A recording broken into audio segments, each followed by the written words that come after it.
Chapter 21. In the following days, Viscount Fergus would specially take time out every day to instruct Grey and the other three in battle. Grey felt that his battle skills were rapidly improving. Battle skills could only be improved in battle. Of course, the rapid improvement of his battle skills was also related to the battle talent he inherited from the original owner of this body. In contrast, although Elise had received the same guidance as him, her battle skills were obviously not as fast as his. Viscount Fergus's castle was located on a low slope. 3 sides were steep, and only one side could be entered and exited. On this side, there were tall walls and arrow towers that were tall enough for people to stand on. This made the entire castle easy to defend and difficult to attack. It was very difficult to capture. There was a large piece of flat land at the foot of the castle. It had been completely enclosed and used as a place to plant fodder, feed the horses, and train the horses. Giddy up, giddy up. In the horse field, Grey rode on a black horse. He used his legs to lightly squeeze the horse's abdomen, urging it to gallop forward. He used the reins to pull left and right, turning the horse's direction. The black horse he sat on was close to 2 meters long and 1 meter tall. Its 4 limbs were robust, and one could clearly see its developed muscles. However, it did not appear bloated. There were 4 people beside him. They were Viscount Fergus, Bernal, Elise, and Caroline. The 4 of them were also riding horses. Among them, Bernal rode a brown horse, Elise rode a horse with black and white fur, and Caroline rode a horse with pure white fur. On the other hand, Viscount Fergus was riding a horse with blood-red fur. Viscount Fergus had been riding this horse when they were encircling the bandits. Today, Viscount Fergus did not conduct battle training with them. Instead, he brought them to the horse field for equestrian training. This time, the one with the worst performance was Grey. Bernal and the others had started equestrian training from a young age, so they were naturally very adept at riding. On the other hand, Grey only started his equestrian training after he came to the castle. He started much later than the 3 of them, so naturally, there was a huge gap between his skills and theirs. After galloping on the horse field for half an hour, when the horses they were sitting on were panting heavily, the 5 of them stopped, jumped down from their horses, and led them away. Grey, you need to practice your equestrian skills more in the future. For nobles, proficient equestrian skills are essential. Viscount Fergus looked at Grey and said, "Yes, father." Grey nodded. He could clearly feel Elise's proud gaze, but he ignored it. Instead, he looked at the blood-red horse that Viscount Fergus was leading. This horse was obviously taller than the horses that Grey and the other 3 were riding. Its body was 2.5 meters long, and its height was 1.5 meters. Its body was filled with streamlined muscles, and when compared to the other horses, it stood out like a crane among chickens, like a king among horses. It was obvious that this horse's bloodline was not ordinary. Whether it was its endurance or running speed, it was obviously better than the other horses. After galloping for half an hour, the horse was only panting slightly. After being led for a short distance, it returned to normal. "Father, what breed is this horse of yours?" Seeing that the horse was not ordinary, Grey asked curiously in his heart. "This is a crimson blood horse, one of the best breeds of horses in the kingdom." Viscount Fergus looked at the crimson blood horse and replied, "In terms of running speed, it is comparable to some murderous level blood fiends." "It is comparable to some murderous level blood fiends?" Grey was surprised. This horse was indeed as extraordinary as he had imagined, and it had even surpassed some of the other horses. Its running speed was comparable to a murderous level blood fiend. This was not something that an ordinary horse could achieve. The difference between a blood fiend and an ordinary animal was like the difference between a blood warrior and an ordinary soldier. If an ordinary soldier was not implanted with the blood of a blood fiend, even if he constantly tempered his body, it would be difficult for him to be comparable to a blood warrior. However, this horse's running speed was comparable to a murderous level blood fiend, breaking the gap between a blood fiend and an ordinary animal. Even if it was only in terms of speed, it was extraordinary. "Why? Are you interested in my horse?" Viscount Fergus looked at Grey with a faint smile. No. Grey shook his head. Although he was envious, he did not want to own it. In the entire castle, only Viscount Fergus had such a warhorse. One could imagine how precious such a warhorse was. Viscount Fergus took in the envious look on Gray's face and said with a smile, "If you can raise your strength to a middle-level blood warrior by the coming-of-age ceremony at the age of 18, I will give you a crimson blood horse." Whoosh! In an instant, Gray could feel two pairs of eyes on him. He turned his head and saw Elise and Bernal looking at him with eyes full of envy. Who wouldn't want a good horse when riding a horse? Especially a horse whose running speed was comparable to a murderous level blood fiend. One could imagine how envious they were. Even Gray himself couldn't help but reveal an expression of shock and surprise. Even though he hadn't been training horses for a long time, Gray had already fallen in love with the feeling of galloping on a horse. Naturally, he yearned for a good horse whose speed was comparable to a murderous gray blood fiend. "Do your best," Viscount Fergus said with a smile when he saw the surprised expression on Gray's face. "Yes, I will." Gray nodded solemnly, but in his heart, he was already overjoyed. With his current cultivation speed, as long as he maintained it, not to mention 2 years, he would be able to become a middle-level blood warrior in less than a year. Therefore, the Crimson Blood Horse was already in his bag. Bornal's eyes flashed as he led the horse to Gray's side and said to Gray, "Gray, the eldest son of the Ricardo family, Ian Ricardo, is organizing a hunt the day after tomorrow and has invited us. Do you want to come along?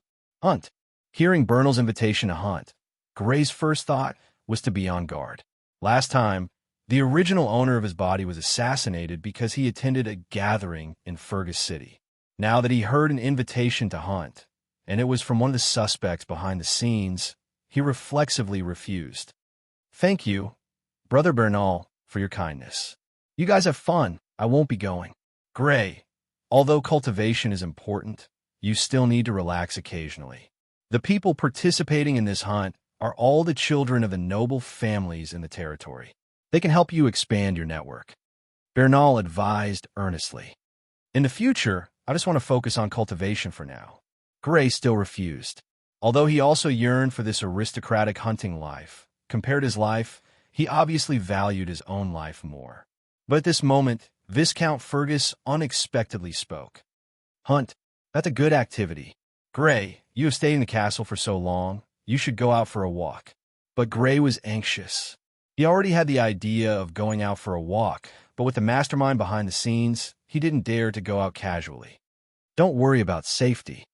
Viscount Fergus seemed to have seen through Gray's concerns and said, "I'll have Lord Lind accompany you. He'll ensure your safety." "All right, it's settled then." Finally, Viscount Fergus made the final decision. Yes, since it was already decided by Viscount Fergus, Gray could only agree. With Lord Lind accompanying him, he felt more at ease. With Lord Lind's strength as an upper-level blood warrior, even if there was an assassin, it would be difficult to assassinate him.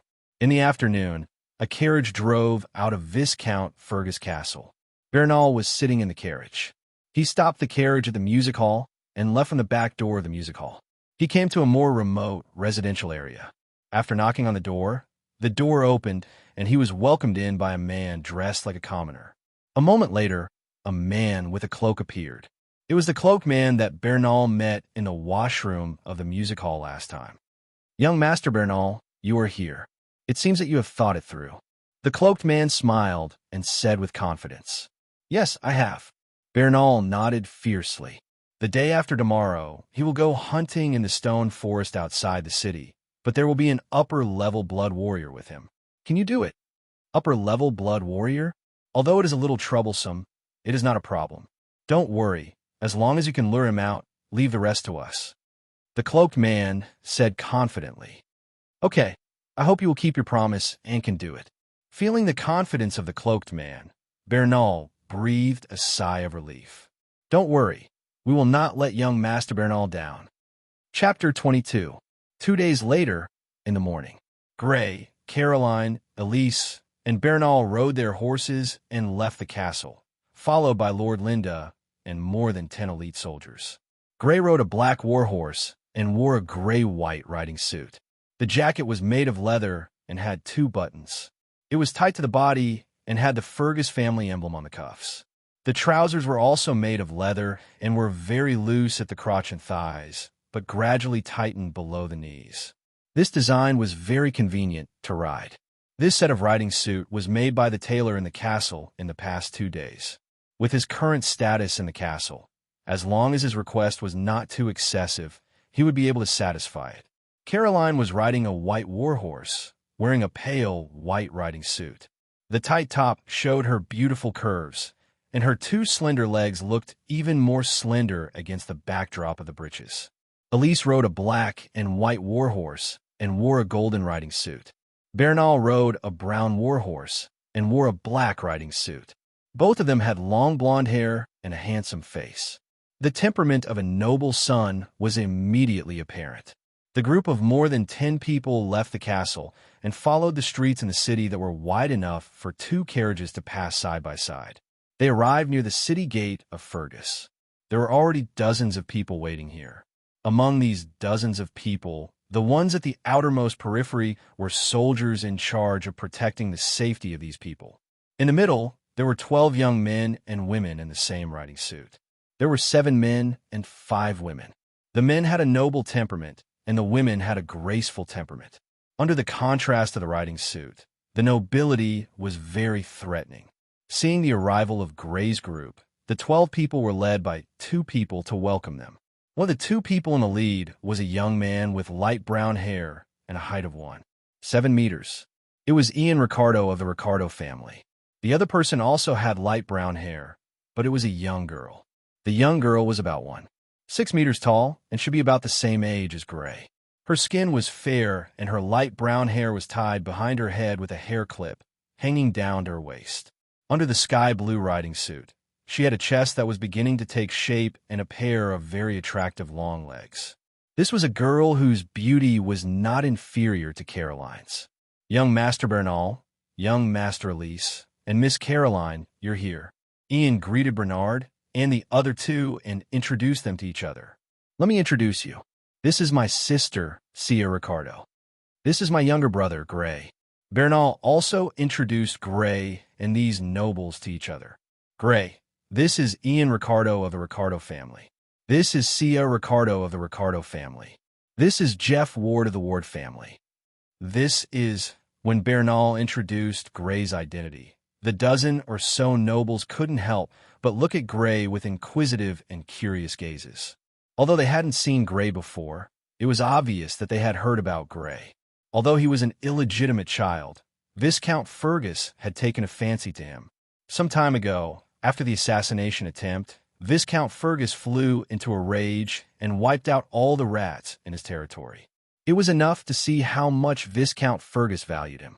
In particular, some of the nobles who had faintly heard of some speculations about his title were extremely enthusiastic because this person in front of them might be the one they would pledge loyalty to in the future. Greetings, young Master Gray. Greetings, young Master Gray. Therefore, when Bernal introduced them, they all greeted Gray very politely. Greetings. Gray smiled and responded to them one by one. After meeting up, the group started to move towards their destination, the Stone Slope Forest. The Stone Slope Forest was a forest that extended for more than 10 miles within Viscount Fergus territory. It was about 7 to 8 miles away from Fergus City by foot. Within the forest, one could occasionally see some small rocky hills, which was why it was called the Stone Slope Forest. Before the Fergus family was bestowed this territory, they would often encounter large wild beasts such as tigers and bears. During the winter, there would often be hungry wild beasts that would leave the forest and attack the nearby villages. However, after the Fergus family took over this territory, they had already cleared out this forest many times. The large wild beasts had basically all been cleared out, leaving only a few wild hares, pheasants, and other small animals. The group rode on horses for a leisurely stroll for a full half an hour before arriving at the Stone Slope Forest. After arriving at the Stone Slope Forest, the group dismounted and tied their horses outside the forest. Including Gray and the other 3, a total of 16 nobles began to hunt in groups of 3 to 5. There were more than 10 people in the group, including the guards. Moving together would cause too much commotion, so they had to split into groups. Bernal and Elise were invited and had already formed groups with the nobles they were familiar with. The remaining Gray and Caroline decided to form a group as well. "Miss Caroline, Master Gray, may I join your group?" At this moment, a beautiful young lady walked over and greeted the two of them. The young lady was wearing a light blue horse outfit. She was Cia Ricardo of the Ricardo family. "Sure, there are just a few people." Caroline nodded in agreement. Gray naturally had no objections. Thus, the three of them formed a group. With quivers on their backs and bows in their hands, they chose a direction and began to enter the forest. At the same time, Lin, Za, Gu, Panai Huang Qian, Lu, Shua, Lu. Seeing Lord Lind leave, some of the nobles were slightly surprised.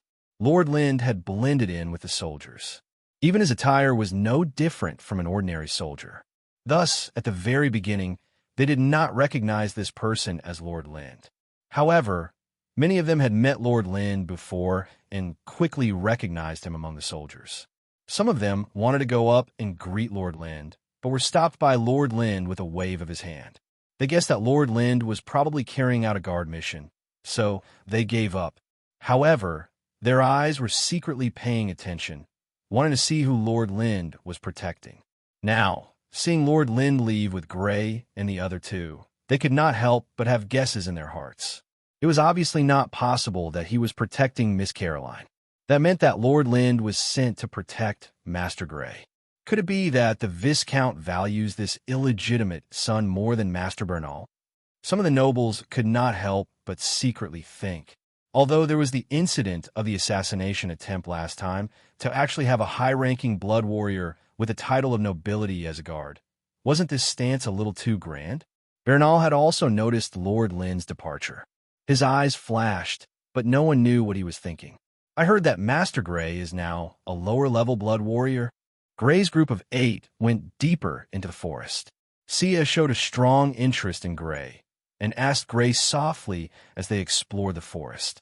Because they were too close, there was even a faint fragrance coming from her body. It was unknown whether it was the fragrance of a woman or some kind of perfume. "Yes, I reached it not long ago." Gray nodded and replied casually. If it was any other time, he would be quite happy to be shown interest by such a beautiful girl. However, he did not have the slightest bit of happiness now. This was not the right place. If one paid close attention, they would notice that his gaze was vigilantly looking around. Vigilance, that's right, vigilance. He was not looking for prey, but for possible danger. Since 2 days ago, he had been on high alert.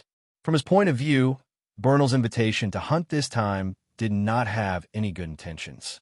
Therefore, he had rejected the invitation the moment he heard it.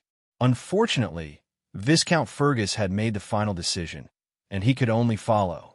Fortunately, there was Lin,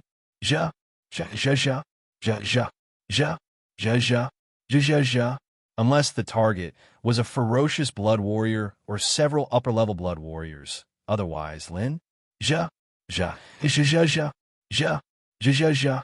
actually became a lower-level blood warrior in a year. He's much more powerful than my elder brother. My idiot elder brother actually used a full 3 years to become a lower-level blood warrior. Cia's beautiful face was filled with amazement as she spoke. Being born into a baron's family, although she did not lack basic necessities, she did not have the opportunity to practice blood techniques. After all, to learn blood techniques, one would need to use the essence of blood fiends as well as medicine to implant the bloodline. The essence of blood fiends and the accompanying medicine were extremely precious. The Ricardo family obviously did not want to invest so much on a woman. Your elder brother is already very good. Still maintaining his vigilance, Gray opened his mouth and spoke. There was no flattery in his words. To practice blood techniques, one's aptitude and resources were indispensable. Moreover, resources accounted for a large portion of the total. The Ricardo family's practice conditions were naturally not as good as the Fergus family's. For example, it was impossible to supply blood fiends once a month. Bernal became a lower-level blood warrior in 2 years when he was rich in resources. Ian Ricardo was able to become a lower-level blood warrior in 3 years when he was not rich in resources. Their talents should be similar. Russell. Suddenly, there was movement in the bushes in front of them. Gray's gaze focused, and he was on guard. He saw a brightly colored pheasant running out of the bushes in a panic. It must have been alerted by the movements of Gray and the others. This pheasant was covered in red, blue, and green feathers. It was rather plump, probably because it lacked natural predators and had sufficient food. Although there were hidden dangers, they were here to hunt after all. Naturally, it was impossible for them to not attack after seeing their prey. Swoosh! Gray took out an arrow and drew the bow. The arrow shot out like a black shadow. Poof! The arrow pierced through the pheasant's back forcefully and went straight down. Part of the arrow even pierced the ground. Chapter 23. Amazing. Sia looked at Gray in surprise. She had wanted to make a move just now, but she did not practice blood arts, so her reaction was not as fast as Gray's. That was why Gray beat her to it. Cough, cough, it's all right. Gray blushed at the girl's praise. That arrow probably had a lot to do with luck, because before this, neither he nor the original owner of this body had ever used a bow.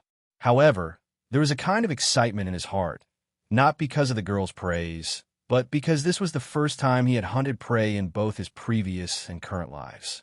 In his previous life, firearms and bows were strictly controlled, and there were many regulations to protect wild animals. There was once a university student who was sentenced for stealing a nest of bird eggs. Naturally, he did not dare to hunt, as he did not know what kind of nationally protected animal he had hunted. However, he had heard of some artificial hunting grounds where there were all kinds of wild animals for people to hunt. There were even wild boars, but those were only for the rich. It was naturally impossible for an office worker like Gray to do so. He walked over and pulled out the arrow. He lifted the pheasant and weighed it in his hand. It was probably 3 to 4 kilograms and was very plump. Gray passed the pheasant to a guard beside him and threw away the arrow. The arrow was covered in blood, and Gray did not want his hands to be stained with blood. Rustle, rustle, rustle. The group set off again, searching for wild animals in the forest. Whoosh! Not long after, the bushes in front of them moved, and a gray-furred rabbit quickly jumped out and fled. Its speed was obviously faster than the pheasant from before. Gray, Caroline, and Sia all took out arrows from the quiver on their backs and shot. Gray's arrow stabbed into the ground beside the rabbit, 2/3 of the way in, and it was accompanied by a slight tremor. His strength was sufficient, but he did not manage to hit the rabbit. Obviously, the arrow from before was mostly due to luck, and now he had recovered his true strength. Pooh! Just as Gray was about to take out another arrow to continue shooting, he saw an arrow accurately hit the wild rabbit. The arrow pierced through the hare's back and came out of its abdomen. It was the same as the arrow Gray shot at the pheasant. It also penetrated the prey and went into the soil. Obviously, the strength of this arrow was very strong. It wasn't me, it was Miss Caroline. Sia quickly walked over and glanced at the symbol on the arrow. She was slightly disappointed. Like Gray, she had missed as well. She had thought that she had hit the target. It's your turn next time. Caroline walked over and pulled out the arrow. She lifted the hare and weighed it like Gray before handing it to the guard. It was obvious that she enjoyed hunting as well. The group continued to move forward and encountered other wild animals one after another. Not only were there wild rabbits and pheasants, there were even wild ducks and large birds with green feathers. The 3 of them gained again. Sia finally gained something, and Gray gained something again. Sia had practiced archery before and had a certain foundation in archery. Although Gray did not have any foundation in archery, he had the observational skills and insight of a low-level blood warrior. He could also hunt with some difficulty. However, among the 3 of them, the one who gained the most was Caroline.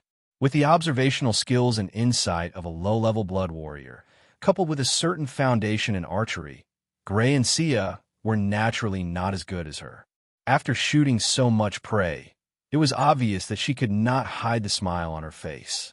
This young lady, who usually liked to quietly read books, was also very interested in such an elegant activity like hunting. Looking at the prey in the hands of the other four guards, apart from Lord Lind, most of which she had hunted, Caroline smiled again and said, "Let's go back." "Okay." Gray and Sia both replied. They did not know how the other groups had gained, but their group had gained a lot. Of course, most of it belonged to Caroline. "What kind of books does Sister Caroline like to read?"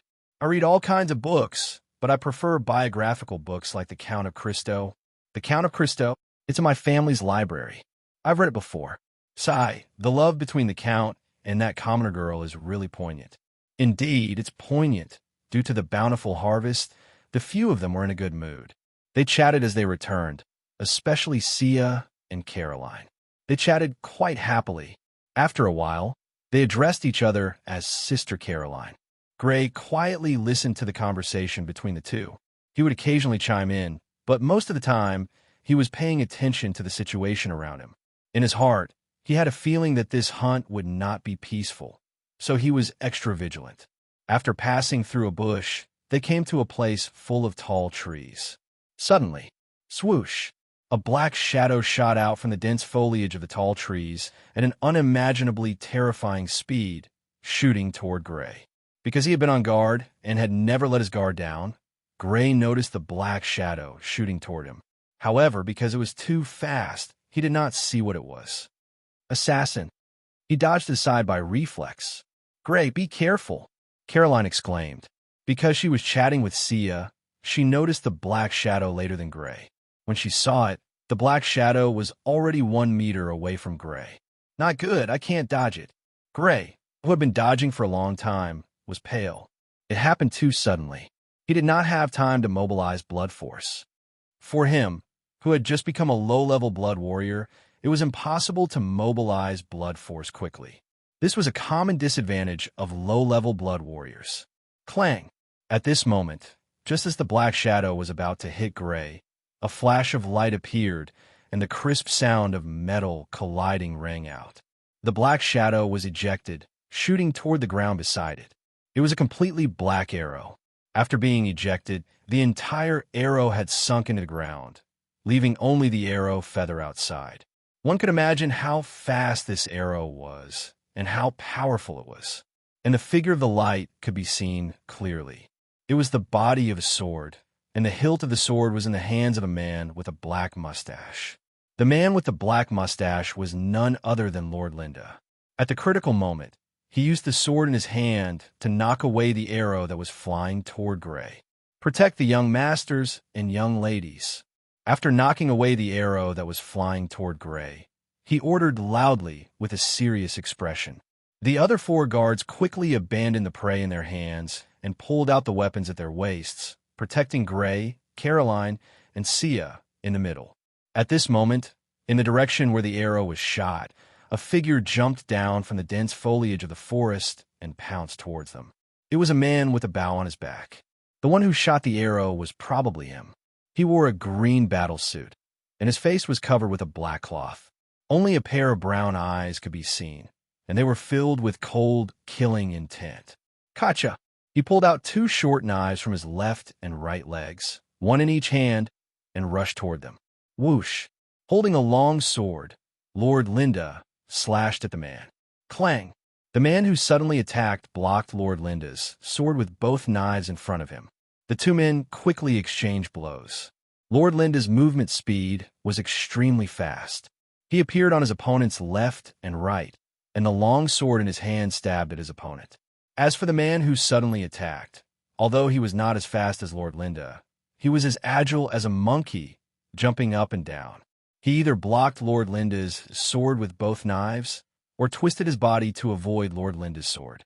For a moment, Lord Linda was not able to take down his opponent, and was instead being held back by him. To be able to hold back Lord Linda, this man's strength was very likely that he was an upper-level blood warrior. At this moment, from the other side of the forest, another man rushed out and attacked Gray and the others. He was also wearing a green battle suit, and his face was covered with a black cloth. However, his body was much more muscular than the previous one. From Gray's estimation, this man was at least 2 meters tall. Thump, thump, thump. When a man ran, he was like a moving heavy tank. Every step he took left a clear footprint on the ground. Two of the four guards guarding Gray and the other two immediately went to meet this man, and the standard long knives in their hands slashed at him. Facing the long knives of the two guards, the burly man did not dodge. Instead, he clenched his hands into fists and punched out. Clang! The two fists collided with the two knives, and an ear-piercing metallic sound rang out. On each of his hands, there was a metal glove. Bang! After swatting away the incoming weapons, the two metal-gloved fists did not lose their momentum and fiercely hammered the bodies of the two guards. The two guards were instantly sent flying backwards and fell to the ground. They writhed in pain, and blood flowed from the corners of their mouths. Who knew how many of their ribs were broken? The soldiers who could be selected as guards by the castle were obviously the best among the soldiers. However, they were just ordinary people who had undergone training after all. In addition, the burly blood warrior in front of them was obviously not an ordinary lower blood warrior. Therefore, two of them had already been defeated in the first exchange.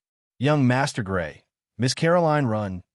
Seeing that two of their companions had been defeated in an instant, the other two guards hesitated for a moment, but had already rushed towards the burly man without hesitation. Although they knew that they were no match for him, they were still elite soldiers and did not retreat because of this. Split up and run. His target is me. After saying this, Gray turned and ran. The burly man's strength was obviously not that of an ordinary low-level blood warrior, and he had no intention of fighting with the burly man at all. However, after running a few steps, he realized that there was someone following behind him. It was Caroline. She did not run separately, and instead planned to run together with Gray. "We can take care of each other." She opened her mouth to speak in response to Gray's strange gaze. The two of them did not say anything more, and quickly ran in the direction of the dense forest. There should have been many groups returning from outside the forest, and there should be quite a number of guards. As long as they could escape there, the burly man should not be able to do anything to them. After all, there were so many ants that they could even bite an elephant to death. Thump, thump, thump. However, the two of them had not run more than 100 meters when a rumbling sound came from behind them. Chapter 24. Thump, thump, thump. The burly man looked clumsy, but his movement speed was not slow. With a body of over 2 meters, every step he took was close to 2 meters. The distance between him and the two of them was quickly closing. Soon, the distance between them was less than 10 meters. There's no escape. Understanding that there was no time to escape from the dense forest, Gray decisively turned around and pounced towards the burly man. Since there was no escape, then he would fight. His heart pounded, as if it would burst like a balloon at any time. However, Gray suppressed the fear in his heart and pounced towards the burly man. As an adult, at this time, he displayed a strong mental fortitude. Although it was very likely that he would not be a match for his opponent, even if it meant death, he would at least try to put up a fight. If he did not even put up a fight, then he really would not have the slightest chance of survival. As he ran, he bent down and pulled out a dagger that was 20 centimeters long from his left boot. Because he was on guard, he had made some preparations. This dagger was what he had prepared to deal with any unexpected situations. This was already the limit of what he could prepare. After all, he was only an illegitimate child. Even if he had been favored, it had only been in the last 3 months. Naturally, he did not have anything like soft armor with strong defense. Pulling out the dagger and holding it in his right hand, Gray's heart pounded wildly, but at the same time, he could not help but tremble slightly. There was nervousness, but also a trace of an inexplicable emotion similar to anticipation. At this moment, the body that Gray had fused with the original owner's innate combat talent was extremely active, thirsting for battle. "Oomph, your courage is commendable." Seeing Gray pouncing towards him with a dagger in hand, the burly man's face under the black cloth revealed a trace of a sinister smile, as well as a trace of contempt. An illegitimate child of a small noble family who had not even had his coming-of-age ceremony actually dared to resist him, an upper-level blood warrior who had experienced hundreds of battles. He did have some courage, but it was futile. He stomped on the ground, leaving a heavy footprint on the ground. His burly bear-like body shot out like a cannonball, leaping high into the air. Then, he punched down from above, fiercely hammering at Gray, who was charging at him. Phew! Gray's heart pounded even more fiercely as he looked at the huge fist that was as big as a sandbag, bringing with it a terrifying whistling sound as it descended from the sky and pounded towards him. However, the trace of desire in his heart became even more intense, spreading out and actually suppressing most of the nervousness in his heart. Battle talent was born for battle. Only in a real battle would it be fully unleashed. Unlike the battle with Elise, there was nothing to worry about in that battle. He knew that Viscount Fergus wouldn't let him be injured or killed. However, things were different now. There was no Viscount Fergus here, only an enemy who wanted to kill him. In such a desperate situation, his combat talent was stimulated to the greatest extent. Whoosh! Gray channeled the blood force into his legs and moved horizontally like a gust of wind. Rumble!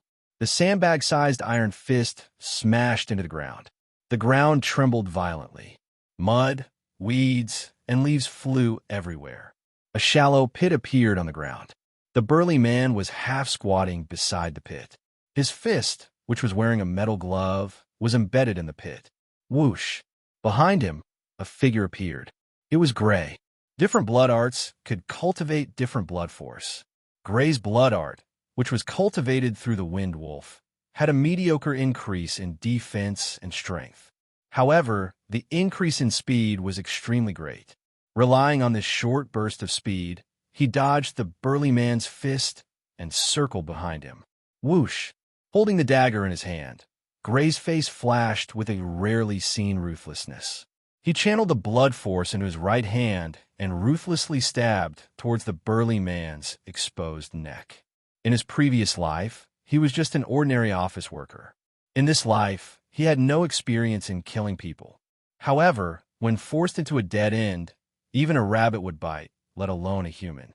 In this kind of situation, it was either you die or I die. Gray naturally didn't want to die, so killing his opponent was his only choice. Whoosh! The dagger quickly approached the burly man. The physical fitness of a low-level blood warrior wasn't bad to begin with. In addition to the slight increase in strength from the blood force, the power of his dagger was extraordinary. Gray estimated that as long as he could stab him, the burly man would die without a doubt.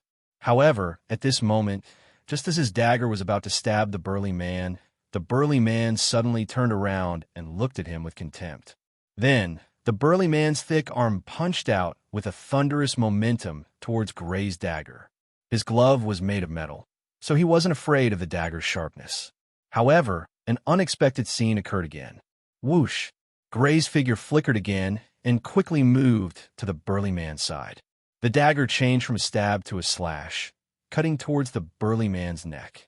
He had used the last trace of the blood force. At this point, his blood force was completely exhausted.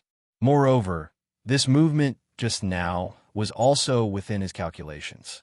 He was already prepared to mobilize the blood force. Otherwise, under the burly man's fist, he wouldn't have the time to mobilize the blood force. That's right, he had already guessed that the burly man would be able to react and block his attack from behind. The previous attack was just a feint. This was his killer move. Not good. Gray actually changed directions midway and appeared on his side. This indeed shocked the burly man.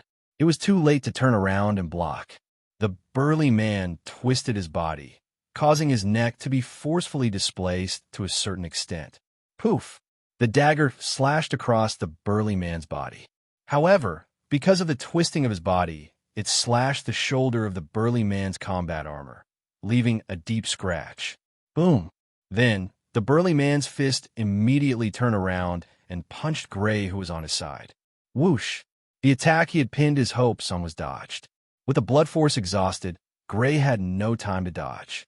He could only sweep his dagger out to block the punch. Clang! The iron fist collided with the dagger. The terrifying impact transmitted from the dagger to Gray's right hand, causing his right hand to become completely numb.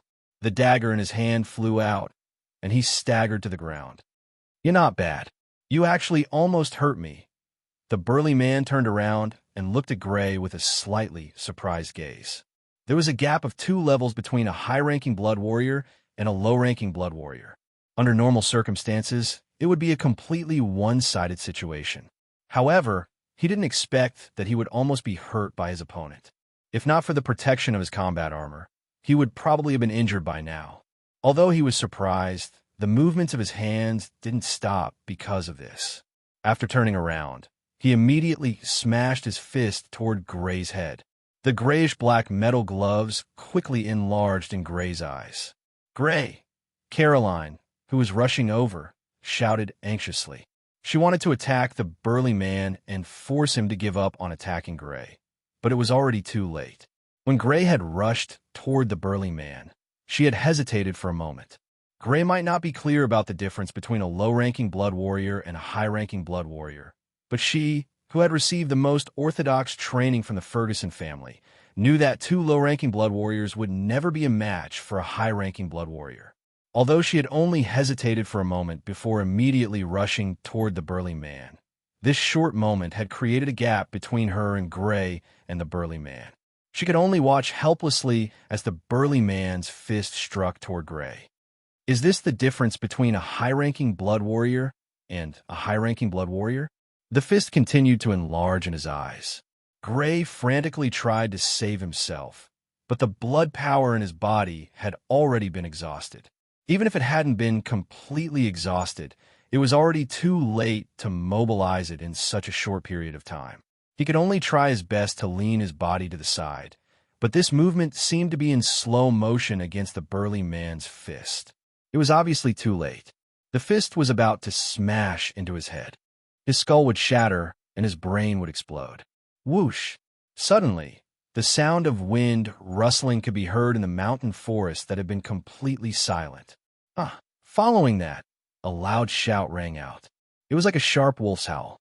The sound carried a terrifying, penetrating power, spreading out and spreading throughout the entire stone forest. Then, a green blade-shaped light appeared, shooting out at an unimaginable speed. In the blink of an eye, it struck the burly man's body. Poof! The green armor on the burly man's body, which Gray's dagger had previously been unable to penetrate, was torn apart like paper, revealing a clear crack that spread across the entire torso. Blood spurted out from the crack, splattering several meters away. Quite a lot of it splattered on Gray, who was sprawled on the ground, staining his light gray riding attire red. The burly man, on the other hand, was sent flying backward, crashing into a tree with a thud. He slid down weakly. The black cloth covering his face fell, revealing a boorish, square face. His square face was filled with fear, confusion, and realization. Blade of wind? That's how could it be? Because of his heavy injuries, his voice was intermittent. Even Gray, who was rather close to him, couldn't clearly hear what he was saying. Pa pa pa. A figure walked out from the dense forest. He wore a light yellow noble robe with a wolf symbol embroidered on the sleeves. He had a head full of golden hair and a chiseled face. "Father!" Caroline cried out in alarm, her face filled with disbelief. She really didn't expect Viscount Fergus to appear at such a crucial moment. Father, Gray, who had already stood up, was also filled with shock. Although he had already guessed that it was Viscount Ferguson when he heard the shout and the green blade of wind, he still couldn't help but be surprised when he saw him appear in front of him. You did well."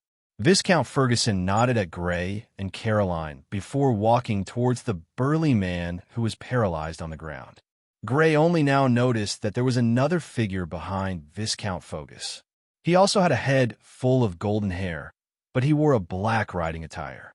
Although his face was similar, he was much younger. It was Bernal. "Big brother, Bernal," Gray called out with a slightly dazed expression. He originally thought that all of this was Bernal's plan, but what was going on now? Chapter 25. "Are you all right?" Bernal showed his usual warm smile as he greeted Gray. I'm fine." Gray shook his head. When the dagger had been knocked away by the burly man, his right hand had been sprained a little, but it wasn't serious. On the contrary, the thick smell of blood on his body made him very uncomfortable. However, After taking the blood of a blood fiend twice, he had a certain level of resistance to the smell of blood. However, he still didn't understand what was going on. What kind of power was behind the scenes that wanted to kill him? To be able to send out two high-ranked blood warriors, their power was definitely not small. At the very least, an average baron's family wouldn't be able to afford two high-ranked blood warriors. On the other side, Viscount Fergus had already walked to the burly man's side. Leiden heck, it really is you. The burly man's figure was too obvious. The moment he saw the burly man, Ferguson had already guessed his identity. Fergus. Viscount, what a scheme. And that person, he's not an ordinary person either. To actually be able to resist the temptation of a noble title. The burly man was bleeding profusely, and there was a large puddle of blood under him. The soil had already been dyed red. He looked weakly at Viscount Fergus as he spoke. Evidently, he had already figured out why Viscount Fergus would appear here. Then you can only blame yourselves for finding the wrong person. The Fergus family would never betray their own people. Viscount Fergus said with a cold expression. Indeed, I didn't expect. The burly man laughed self-mockingly. Did the Oliver family instruct you to do this? Viscount Fergus didn't want to discuss this matter any further and directly asked in a cold voice. No, it's the burly man shook his head with difficulty. Do you think you can fool me? What? You want to take the blame for the Oliver family before you die? Viscount Fergus snorted coldly, clearly not believing the burly man's words. Cough, cough. Since you know, I'm about to die, then don't waste your energy. The burly man coughed a few times and spat out a few mouthfuls of blood. He grew weaker and weaker until he finally stopped breathing. Windblade was a powerful skill that could only be used after one's strength had reached the level of a ferocious warrior after practicing Windwolf. This was the killing move that Viscount Fergus relied on. Even a ferocious blood warrior could be seriously injured or even killed by this attack, let alone an upper-level blood warrior. Dead. Looking at the dead burly man, Gray's face turned pale. Something was churning in his stomach, but he forced it down. This was the first time he had seen someone die in front of him. However, it was the soul of an adult after all. He forced himself to endure, and in the end, he managed to endure it. He shifted his gaze to the side. In order to divert his attention, he thought about the conversation between Viscount Fergus and the burly man. He was quite concerned about the content of their conversation. Firstly, from the burly man's words, the other party seemed to have found a mole in the Fergus family to assist them in completing this assassination. Listening to the two of them, this mole did not become their mole as the burly man had thought. Instead, he reported this matter to Viscount Fergus, and Viscount Fergus took the opportunity to set a trap and lure the burly man and the others out. Gray already had some guesses about the person who had been chosen as the mole. Although he did not understand why it involved a noble title, he had come to hunt because of Bernal's invitation. Therefore, Bernal was definitely the mole. Now that he thought about it, Viscount Fergus had forced him to participate in this hunt. His actions could be said to be rather strange. It turned out that he had such a plan in mind. I can clearly feel that Bernal has a deep enmity towards me. I just didn't think that he would actually make such a decision at such a crucial moment. Gray's impression of Borel had changed quite a bit.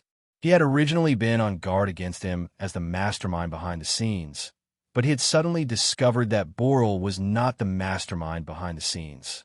Furthermore, he had actually thwarted an assassination attempt on him. Gray's feelings were inexplicably complicated. Listening to the burly man's words, Bernal and I seemed to be involved in a noble title. Could it be that Viscount Fergus intends for me to inherit the title? Gray was surprised by his own conjecture. He had read many books in the library during this period of time, and knew that illegitimate children did not have the right to inherit. If he wanted to pass the title to an illegitimate child, there would definitely be a lot of resistance. He did not think that Viscount Fergus would actually intend to do so. Putting aside whether or not Viscount Fergus intends to pass the title to me, why would the Oliver family target me? He could not come to a conclusion about the title for the time being, so Gray did not think too much about it for now. In fact, he had never considered inheriting the title. He was thinking about the mastermind behind the scenes he had heard from the two of them. Is it because the Oliver family has an old enmity with the Fergus family? Or is it because of some other reason? Moreover, why would the assassination attempt be on me, an illegitimate child, and not Bernal, the first successor to the title? Gray thought hard. My greatest advantage over Bernal is probably my talent for cultivation. In other words, the Oliver family is targeting me because of my talent for cultivation. It's very likely that the Oliver family does not want me to mature and is preparing to kill me before I can mature. But is the reason really so simple? Although he had already guessed the reason why the Oliver family wanted to assassinate him, Gray felt that it was not that simple. He kept feeling that there was a deeper reason, but with the amount of information he had, it was not enough to make a judgment. He looked at Bernal and asked, "Brother Bernal, what kind of family is the Oliver family?" The Oliver family is a Viscount family in the east of our territory. Like us, they were also in theft by the Sydney Marquis family. Bernal looked at Gray with a complicated expression and explained, "This man is a lord in theft by the Oliver family. That's why Father is certain that the Oliver family is behind the assassination attempt." "Is the relationship between our family and the Oliver family very bad?" Gray asked with a frown. "It's not good or bad. The various families often work together, but they are also often enemies. This is very common among noble families." Bernal nodded and then shook his head. "I see." Gray did not fully understand, but he could roughly understand the meaning. The relationship between nobles was sometimes close, but sometimes it was as if they were mortal enemies.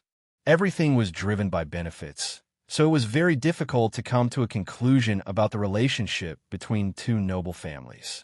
However, with the information he had, it was still not enough for him to determine the deeper reason why the Oliver family wanted to assassinate him.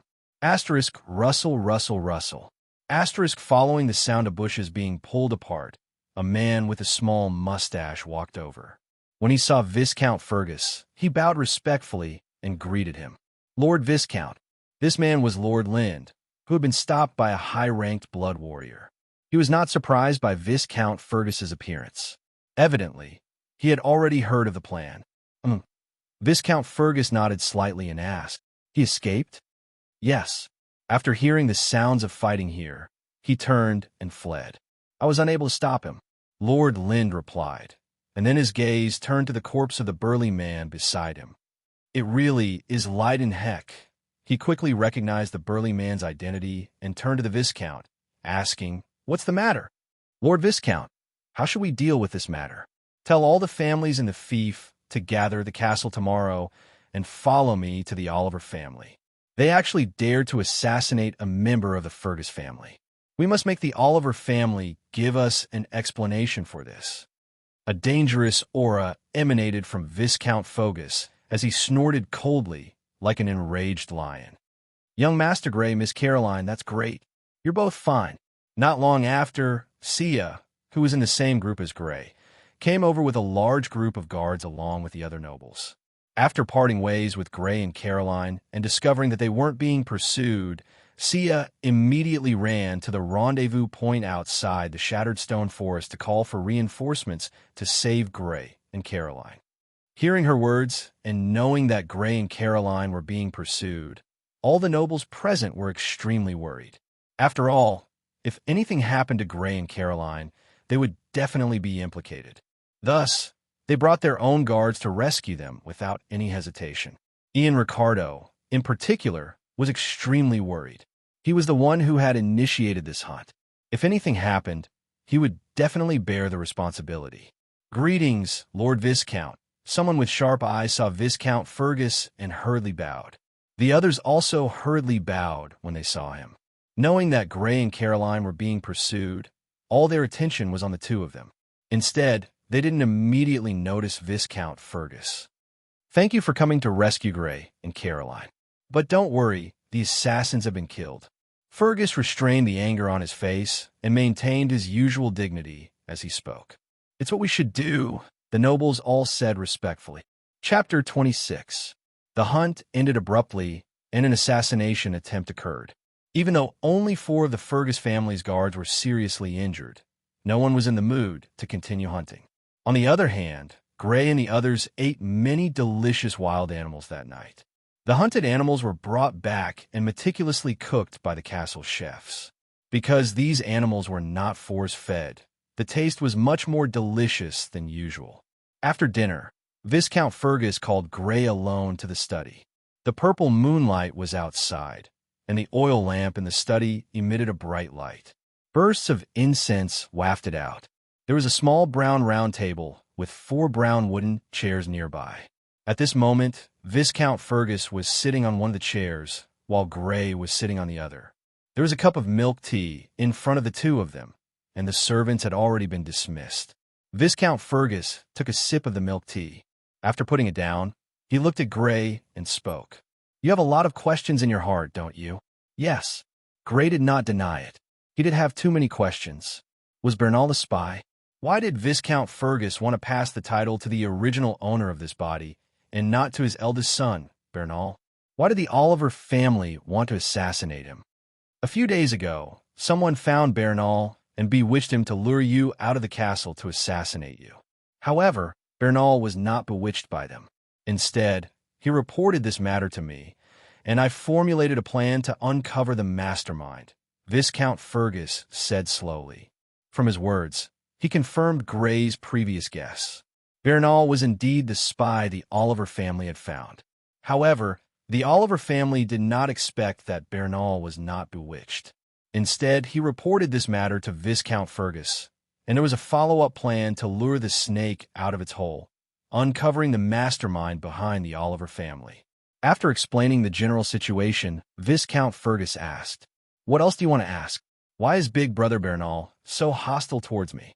This was a rare opportunity, so Gray decided to ask the question that had been bothering him. He wasn't afraid that Viscount Fergus would be unhappy. Since Viscount Fergus said so, he must have a plan to say it. "Because I'm preparing to pass my title to you, and it should have belonged to him." Without avoiding this rather sharp question, Viscount Fergus looked deeply at Gray and said, "Why?" "Because you're more suitable than him. You can bring the family to greater heights." A step further? Gray keenly sensed that this word had an unusual meaning. "Yes, go one step further." Viscount Fergus nodded. He did not know if it was an illusion, but Gray seemed to be able to see a trace of passion in his eyes. "The Fergus family is now a Viscount family. If we go one step further, wouldn't it be a Count family?" Gray suddenly recalled that he had once read in a miscellaneous book in the library. In order to prevent the weakening of the overall strength of the kingdom issued a general decree on the enfeoffment and inheritance of titles. There was a hard rule that the title of Count could only be conferred to the rank of Berserker or above. Moreover, if the 3 successive successors of the title in the family did not reach the rank of Berserker, the title would be downgraded. Viscount Fergus's strength clearly had not reached the rank of Berserker, and at his current age, if there was no special opportunity, the possibility of further advancement was not high. And with the talent displayed by the original owner of the body, it was possible to become the first Berserker of the Fergus family. Then, thinking that the Fergus family wanted to pass the title to the original owner of the body, everything made sense. Viscount Fergus wanted to let the strength of the original owner of the body reach the rank of Berserker, and through accumulating military merits, let the family go one step further and push the family to the position of Count. There's actually such a reason.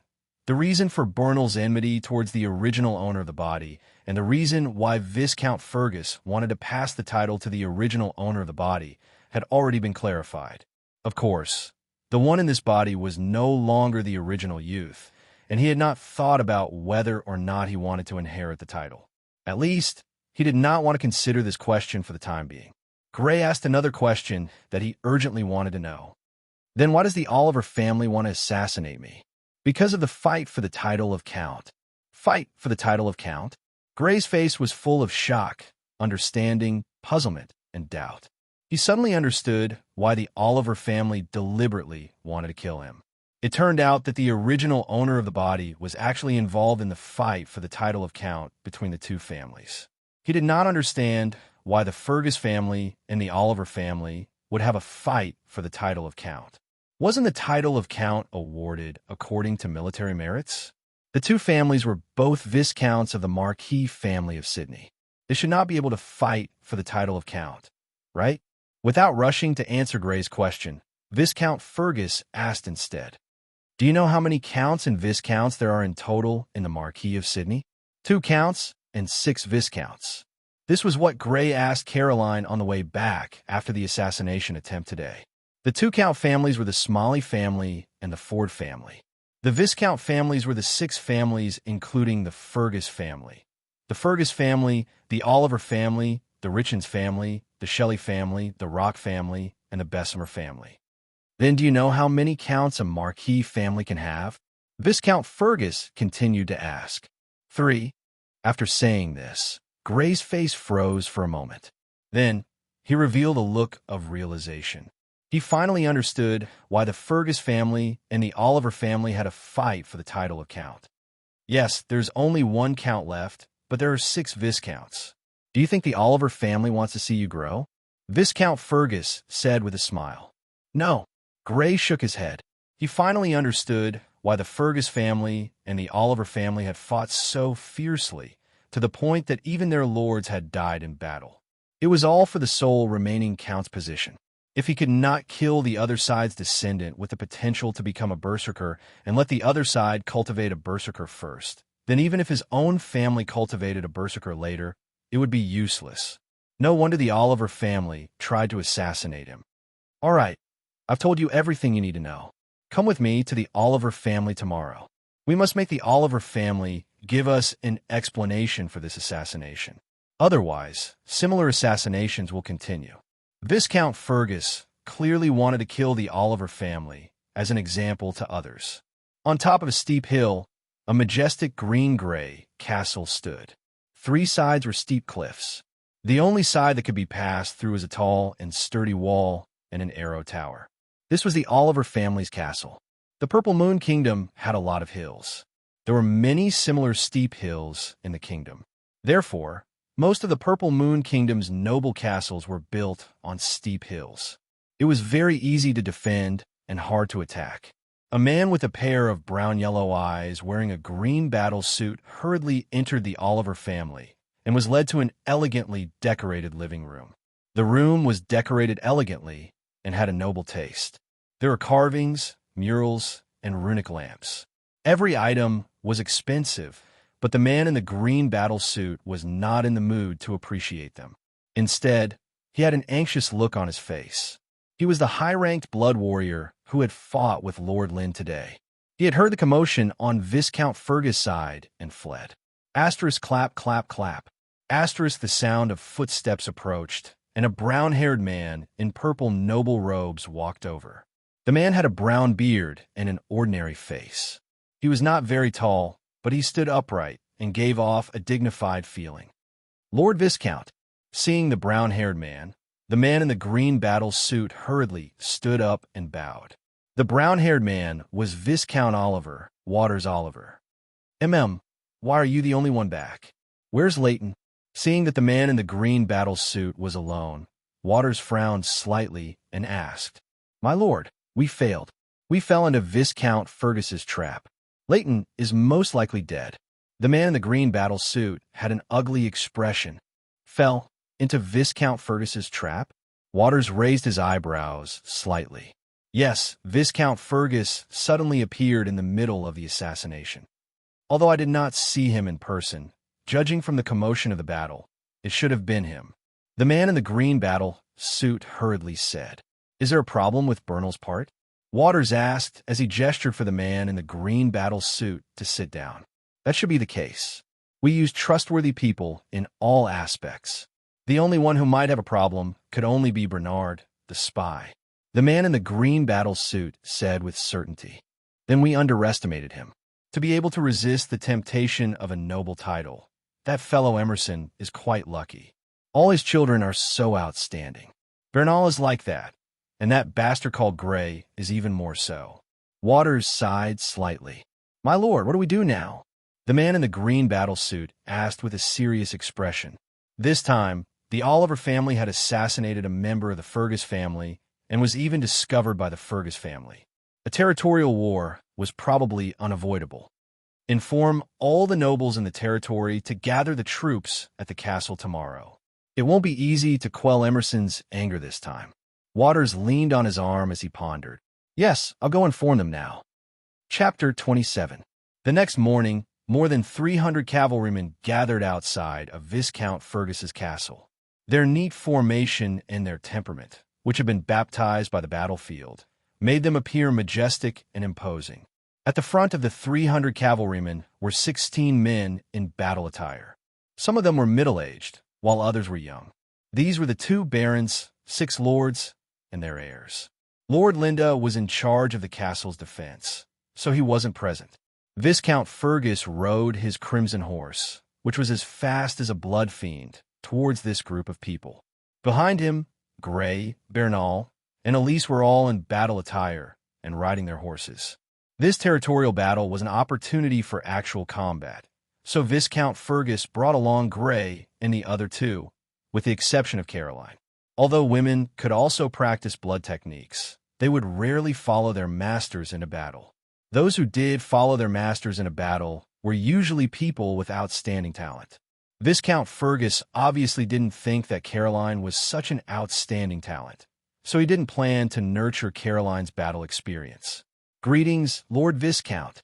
Seeing the arrival of Viscount Fergus and the rest, the 16 men in battle attire at the front of the 300 cavalrymen all dismounted from their horses. They held the reins in their left hands and placed their right hands in front of their chests. They bowed to Viscount Fergus. Not bad. Let's go. Viscount Fergus sized up the 16 men, especially the young faces. He nodded in satisfaction when he saw that these people were full of fighting spirit and didn't seem to be uneasy about going to the battlefield. The 16 men mounted their horses, and the entire group moved in unison. Dust and dirt flew backwards like yellow smoke. The horses galloped like an unstoppable flood towards the east of the territory. That was the direction of Viscount Oliver's territory.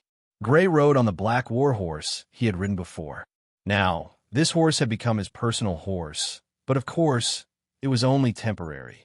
According to his agreement with Viscount Fergus, once his strength reached the level of a middle-rank blood warrior in 2 years, Viscount Fergus would gift him a crimson horse that was as fast as a blood fiend. At that time, this horse could be retired. His current cultivation speed was still very fast due to the fact that the transformation had yet to disappear. Up until now, he was able to maintain the first posture for the 3rd time for 8 minutes. In a few more days, he should be able to completely complete the first posture for the 3rd time. Based on this speed, Gray estimated that his strength would increase to that of a middle-rank blood warrior in 3 months. Right now, he was rather hesitant about whether or not he should tell Viscount Fergus about this matter after his strength had risen to middle-level blood warrior. After all, this kind of speed of advancement was really too terrifying, far surpassing the talent that the body's original owner had displayed before. Although he wanted to display his talent so that Viscount Fergus would think highly of him, wouldn't it be too much to show everything? At the same time, he had been thinking about the metamorphosis of his body these past few days. The metamorphosis had appeared because of the blood fiend's blood, so the metamorphosis must be related to the blood fiend's blood. His strength was rapidly approaching that of the wind wolf, which provided the blood fiend's blood. Could he have the ability to absorb the characteristics of other creatures and then use them as a blueprint to reforge his body? Simply put, if he swallowed the blood of other creatures, his body would be able to grow to the same level of strength as the creature in a very short time. Of course, this was only Gray's own conjecture. Whether or not this was the case would require further training to confirm. At the same time, he also wanted to know what would happen if he swallowed the blood of other blood fiends other than the Wind Wolf. Young Master Bernal, young Master Gray, young Master Elise. A young man dressed in brown battle attire rode his horse towards Gray and the others. The man had light brown hair, a medium build, and a somewhat handsome face. It was Ian Ricardo of the Ricardo family. Riding on their horses, Gray and the other 2 nodded to the other party. The other party continued to ride his horse, and approached Gray's side before opening his mouth to speak. "Young Master Gray, I'm truly sorry about yesterday's matter. I didn't think that the hunt I organized would be used by the Oliver family to assassinate you, young Master Gray." Ian had an apologetic expression as he spoke. "Big brother Ian, you don't have to blame yourself. Even if you didn't organize this hunt, the Fergus family would still find other opportunities to assassinate me." Gray shook his head. In fact, the most unfortunate person in this matter was probably Ian Ricardo. He had spent a lot of effort to organize a hunt out of goodwill, but in the end, he was met with an unexpected calamity and encountered an assassination attempt. Not only did he not gain any benefits, but he also caused the other nobles to feel some resentment towards him. After all, the assassination attempt happened during the hunt he organized. No matter what, he had a certain degree of responsibility. Many thanks for young Master Gray's understanding. Ian heaved a sigh of relief. If it was before yesterday, he probably wouldn't treat Gray so seriously. But from the fact that the Viscount knew that the mastermind behind the assassination attempt on Gray was the Oliver family and brazenly launched a territorial war against the Oliver family, he could already see that Viscount Fergus valued Gray more than Bernal. The rumor that Viscount Fergus wanted Gray to inherit his title was very likely true. It's fine. In fact, apart from encountering the annoying assassination attempt yesterday, I also had a lot of fun. Gray smiled. This was the truth. This was the first time in both his previous and current lives that he had enjoyed the pleasure of hunting. He inexplicably liked this matter that didn't have a wildlife protection order. You had a lot of fun. It's a pity that I was called over by my father as soon as I arrived at the Stone Slope Forest yesterday. I didn't have a chance to hunt at all." Bernal joked from the side. "Then let's have big brother Ian organize another one." Because of yesterday's matter, Gray's impression of Bernal had changed quite a bit. Seeing Bernal joking, he couldn't help but smile. "Okay, no problem. I'll organize another one when we return this time." Ian also smiled and said, "I'm in favor of organizing another one, but please don't attract any more assassins," Bernal said with hidden bitterness. After saying this, the three of them couldn't help but laugh. 3 hours later, the group had already left Viscount Fergus territory and entered Viscount Oliver's territory. Viscount Fergus territory wasn't considered small. It was a full 3,000 square kilometers and the roads were rugged. However, it was still traversed within 3 hours. Not only were there extraordinary creatures like blood fiends in this world, but the endurance and running speed of ordinary horses were also much more valiant than in his previous life. Traveling 1,000 miles in a day was no longer a legend, but a reality. For example, Viscount Fergus Crimson Bloodhorse could achieve this, and even surpass it. After entering Viscount Oliver's territory, the group would occasionally pass by some fields and villages.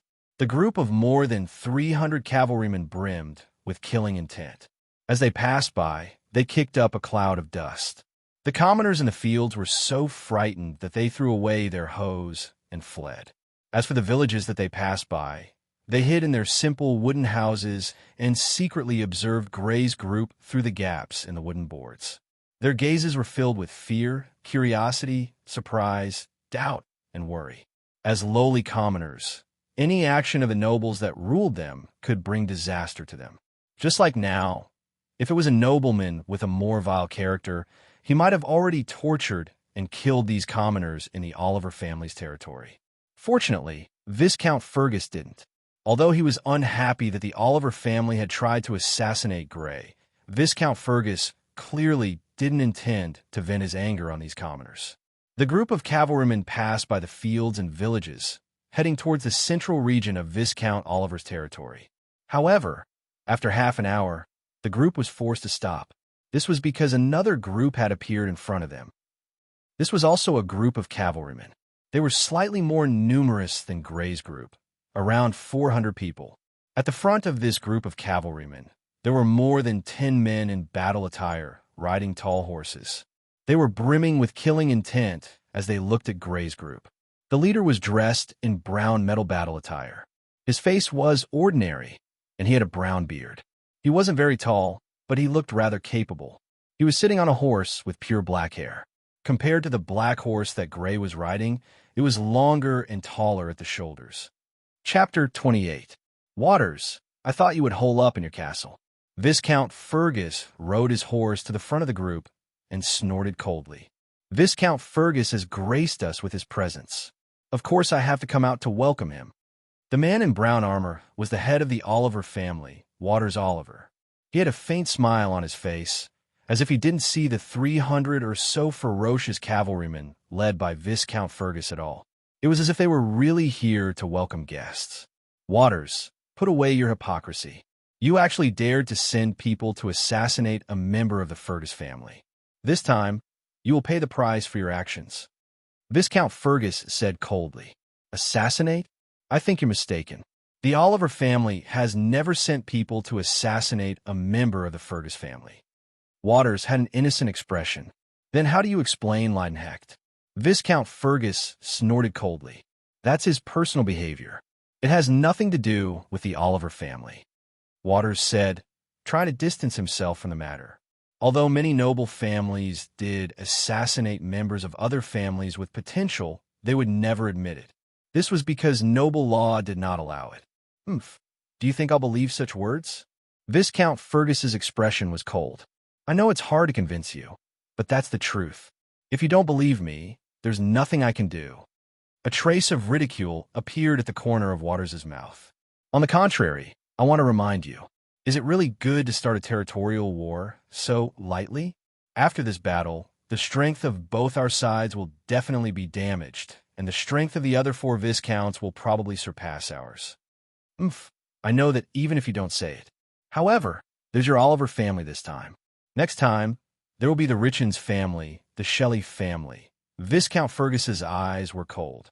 If I don't do something, you'll really think the Fergus family is easy to bully. Looks like you're determined to start a territory war. Very well, let's see if your Wind Wolf blood technique or my Fire Lizard blood technique is stronger. Waters withdrew the smile on his face, and his expression turned completely cold. His gaze met Viscount Fergus' gaze, and there seemed to be invisible lightning flashing in the air. Tap, tap, tap. Almost at the same time, 2 warhorses, one red and one black, galloped towards each other. The terrifying burst of speed was like 2 streaks of light rapidly approaching each other. The speed of the 2 horses was actually about the same. The black warhorse that Waters was riding was actually a precious warhorse that was comparable to a piercing blood horse. Crack! Both of them drew their weapons. Viscount Fergus held a cyan longsword in his hand, while Waters held a fiery red machete. Clang! The 2 weapons, one green and one red, collided together, and a terrifying sound effect spread out from the center of the collision. Pa pa pa! Hit by the terrifying impact, the 2 warhorses could not help but take a few steps back, leaving a few deep and shallow hoof prints on the ground. But in the next moment, under the urging of the 2, they closed in on each other. Fortunately, the 2 warhorses were not ordinary warhorses. If they had been ordinary warhorses, even if they did not die on the spot, their legs would have been broken. Clang, clang, clang. Cold light flashed, and in a few moments, the 2 had already exchanged more than 10 blows. Either you attack and I block, or I attack and you block. Every time the 2 made a move, there would be a terrifying sound in the air. The power and speed of the 2's attacks surpassed the martial arts masters in Gray's previous life and the limits of the human body in his previous life. If a martial arts master from his previous life appeared in front of these 2, he might not even be able to block one of their attacks. Charge, kill. When Viscount Fergus and Waters charged towards the other side, the cavalry behind them also charged forward. Like 2 torrents, they charged towards the other side. Gray, Ellis, and Bernal were also among the charging troops. Only, there were people wearing battle armor faintly circling around them. Clearly, this was to protect them. Clang, clang, clang. The 2 torrents collided, and the sound of weapons clashing could be heard. At the same time, there was the muffled sound of flesh being struck. From time to time, people would fall from their warhorses, their bright red blood spilling onto the ground, dyeing the world red. Kill. Before Gray could recover from this shocking scene, An enemy cavalry was already charging at him. Swish! This cavalry was riding a yellow and white horse and wearing leather armor. He wielded a spear with a wooden handle and an iron spearhead, and he thrust it at Gray. The people protecting Gray's group had intentionally let him in, with the goal of training Gray's combat skills. Seeing the spear coming at him, Gray inexplicably felt his blood boil. He had inherited the fighting talent of his body's original owner, and at this moment, he was active again, clearly stimulated by the atmosphere of battle. He pulled out the weapon, hanging on his horse with a swish. It was a long sword about 5 meters long, the color of white iron. Viscount Fergus had given it to him before leaving the castle. Like him, Elise had also been given such a long sword, which should be some kind of standard weapon. Swish! As the spear came at him, Gray's long sword swept out diagonally, chopping at the wooden shaft behind the spearhead, and then easily cutting the spear in two. Even if it was a standard weapon given by Viscount Fergus, it must be the best of the standard weapons. It was indescribably sharp, and one slash was enough to cut through a sturdy wooden handle. Then his long sword did not stop, sweeping at the cavalry who only had the handle left in his hand, and the long sword directly cut through his neck. Puff! A head flew into the air, spinning a few rounds in the air before falling down. It smashed into a cavalry, fell from his body onto the horse, and finally fell to the ground. Coincidentally, the horse stepped on its face, and it was immediately badly mutilated. Blood spurted out from the neck of the headless torso, splattering more than a meter high. Then the entire torso went limp, no longer having the strength to sit on the saddle, and tilted down, falling to the ground. As for the horse that had lost its master, it was affected by the atmosphere of the battlefield, panicking and rampaging, and was directly stabbed to death by a cavalry with a spear. Gray's face turned white in an instant. Such a scene was too shocking. Just like yesterday, his stomach started to churn again. However, after all, he had already experienced it once, and had a certain degree of adaptability. In addition, his fighting talent gave him an extremely strong immunity to this kind of bloody battle, so his face only turned pale. Another enemy cavalry was released and charged towards him. He did not hesitate to ride his horse to meet it. After the same set of movements, another head flew into the air. The strength of a low-level blood warrior had a crushing advantage when facing ordinary cavalry. It should be known that when the original owner of this body had just arrived at the castle, he had already completed the magnificent feat of 1 against 5.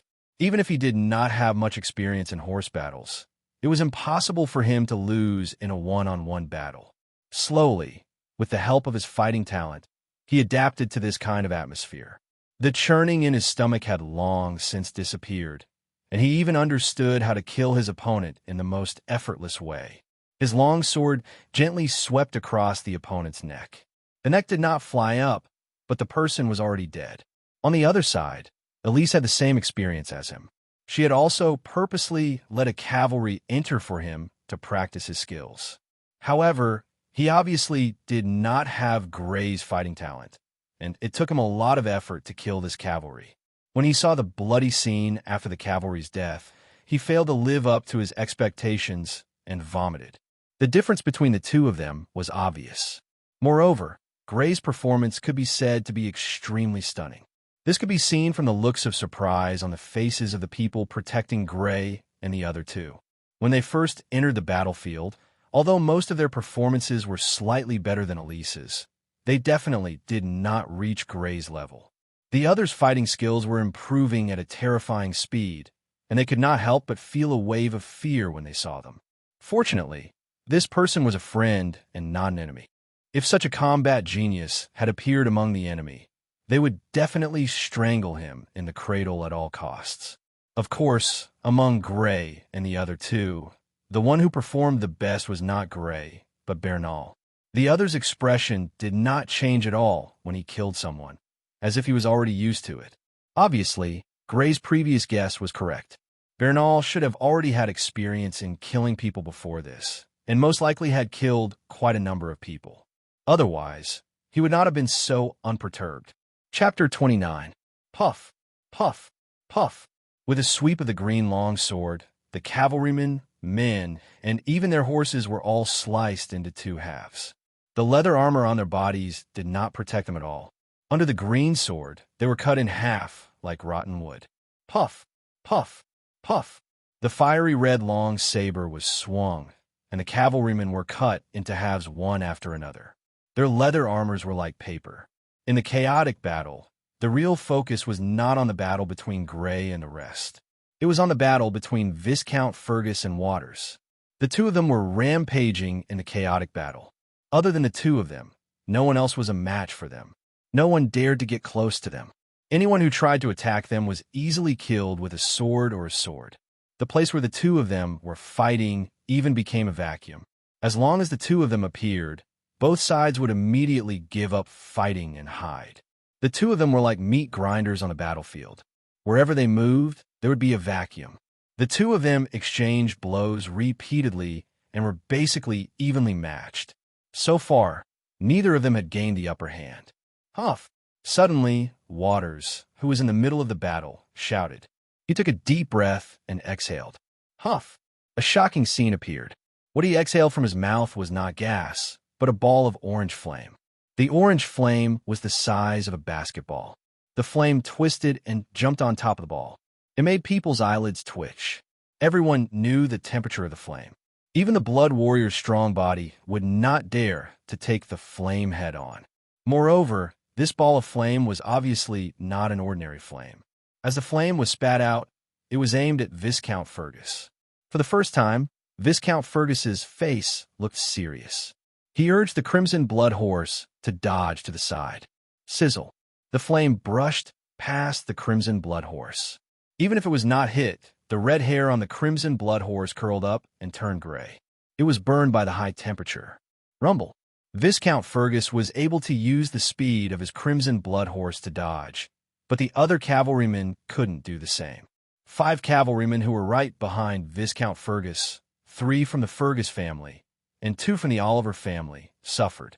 The flames hit one of the cavalrymen and exploded, turning into countless sparks of different sizes that sputtered in all directions. The cavalryman who bore the brunt of the attack was immediately blasted into a bloody mess. Half of his body was gone. As for the other 4 cavalrymen, because they were too close, they were hit by a large amount of sparks. Their bodies were immediately charred black, and they all fell to the ground. Bursts of meat fragrance wafted out, and it seemed that they would not survive. It wasn't just the 5 of them. The other cavalrymen around them were also more or less burned. Even their leather armor couldn't withstand the power of the sputtering sparks. Riding a horse to avoid Waters' flame attack, Viscount Fergus was not to be outdone. He roared and spat. A green wind blade about a meter long appeared. It was like a green blade and slashed diagonally toward Waters. Although it wasn't as hot as the flames that Waters spat out, it had a terrifying aura. Furthermore, it was faster than the flames that Waters spat out. Seeing the green wind blade coming towards him, Waters' expression changed greatly. He didn't hesitate to steer his horse to the side to dodge. However, the wind blade was simply too fast. It was faster than the flames. Although he was already dodging, he still couldn't completely avoid it. The wind blade slashed across the Black Warhorse's buttocks, splitting the Black Warhorse into 2 halves. Not only that, but the wind blade didn't disappear. It slashed behind Waters, splitting 2 cavalrymen who couldn't dodge in time into 2 before completely dissipating. Retreat, retreat. The Blood Warriors from the Fergus family and the Oliver family all shouted to their own cavalrymen. The power of the two's exchange was simply too strong. If one wasn't careful, they would be caught in the crossfire. It was the kind that couldn't differentiate between friend and foe. So strong. Grey, who was under the protection of a group of nobles, watched this scene in astonishment. Although this wasn't the first time he'd seen it, he still couldn't help but be amazed. The power of the two's attacks was comparable to cannonballs. The 2 of them were practically mobile turrets. Moreover, this mobile turret could be said to be extremely mobile. It could go anywhere and was also extremely hidden. It didn't need to bring anything, just one person. If this had been in his previous life, few people would have been able to block such an assassination. Who would have thought that an empty-handed person could be a mobile turret? With his warhorse dead, Waters fell from it rather pathetically. He rolled a few times on the ground before getting up. Emerson, he roared at Viscount Fergus with his sword in hand. His eyes were about to spit fire. He was angry at his own sorry state, and also at the black warhorse that had been slain. He'd spent a total of 5,000 gold coins to purchase this warhorse, which was as fast as a murderous grey blood fiend. This was half a year's income in his territory. Now that it was gone, one could imagine his heartache. Thump, thump, thump. He stomped on the ground, leaving footprints on the ground as he charged towards Viscount Fergus, who was riding on the blood-red warhorse. Humph! Viscount Fergus snorted coldly. He squeezed the belly of his crimson blood horse and charged towards Waters instead of retreating. Whoosh! As he charged forward, Waters slashed with his sword. Since his warhorse had been killed, Waters obviously hated Viscount Fergus's crimson blood horse. He actually aimed his sword at the crimson blood horse that Viscount Fergus was riding. Whoosh! Viscount Fergus was already prepared. He sat on the crimson blood horse and looked down from above. He swung his sword vertically to meet Waters' attack. Clang! The sword and the sword collided, producing a violent sound. Then, a figure was pushed back a few meters before he could stabilize himself. This person was Waters. Waters' attack came entirely from his own strength, but Viscount Fergus' attack contained the impact of the crimson blood horse's gallop. Naturally, it was more powerful. Clang! Clang! Clang! Viscount Fergus immediately followed up after gaining the upper hand in one strike, launching an endless barrage of attacks at Waters. With the crimson blood horse's speed, he could either go around the back or to the side. Every time, Waters would be in a difficult situation. Whoosh! One time, Waters was unable to dodge in time. He was hit in the chest and was sent flying. Fortunately, Waters was wearing a metal armor that was infused with magical metal. He took the hit head-on. Of course, his whole body was sent flying more than 30 meters away. Bang! He fell to the ground, his chest aching. Waters turned over and got up. His eyes were red because of anger. When he saw Viscount Fergus approaching him again, his eyes were filled with hatred. Ark! He took another deep breath and then exhaled with a puff. Another ball of orange flame the size of a basketball appeared and headed towards Viscount Fergus. He cultivated the blood technique, Fire Lizard, imitating a type of lizard that could breathe fire. The orange flames were the ability he obtained after becoming a ferocious blood warrior, Orange Fire. However, this kind of ability was not something that could be casually used. This kind of ability was more like a killing move. It was powerful, but it also consumed a lot of blood power. Even with the ferocious blood warrior's blood power, he could only use it 2 or 3 times. Similarly, Viscount Fergus' Windblade was also in existence like this. Ark! Viscount Fergus was clearly prepared for this situation. He also roared and a green Windblade was spat out. It collided with the orange-yellow flame. Boom! The flame and Windblade collided between Waters and Viscount Fergus, causing a terrifying explosion. The green wind blade shattered like green glass, and the orange flames were like exploding meteorites, sputtering in all directions. The power was more than twice as strong as the flames and Windblade before. Viscount Fergus had already urged the crimson blood horse to gallop back as soon as he spat out the Windblades. Waters also hastily retreated when he saw Viscount Fergus spit out the Windblades. It was obvious that the two of them had expected the power of the explosion to be extraordinary. However, Waters' speed couldn't be compared to the crimson blood horse. He was much closer to the center of the explosion than Viscount Fergus, who was riding a thorn blood horse. Bang, bang, bang. Wind blades and flame fragments rammed into his body. He subconsciously used his hands to protect his face outside of the armor, but his hands were riddled with wounds. There were scratches from the wind blade and burn marks from the flame. Blood flowed, and scorch marks were everywhere. Due to the pain, he did not even know where his sword was. On the other side, Viscount Fergus was not as badly injured as Waters, but he was still affected. The red blood horse had some scratches and burns. Arg! Arg! Viscount Fergus tried to control the red blood horse, which was panicking due to its injuries. He rode forward and rushed towards Waters. When Waters struggled to stand up, he found that a sword was placed on his neck. Chapter 30. Lord Viscount. When they saw Waters fall to the ground, the three high-ranking warriors of the Oliver family had already shaken off their opponents and rushed towards Waters, wanting to protect him. Unfortunately, the one closest to Waters was Viscount Fergus. Coupled with the speed of his crimson horse, a normal horse couldn't compare to it. Thus, when Viscount Fergus' sword was already at Waters' neck, the three of them still couldn't reach him. Viscount Oliver has been captured by me. Stop! Viscount Fergus shouted with his long sword at Waters' neck. As soon as he spoke, not only did the three high-ranking blood warriors from the Oliver family stop fighting, even the other cavalrymen stopped fighting one after another. The reason why the Fergus family did this was because it was Viscount Fergus's order. As for the Oliver family, it was because the most important person in the family was captured by the Fergus family, causing them to hesitate in taking action. Both sides retreated, leaving behind corpses on the ground. Blood had long since dyed the ground red. There were corpses of both men and horses. There was no such thing as a bloodless battle. In every battle, there were bound to be casualties and losses. This was also why the nobles didn't want to start a territorial war so easily.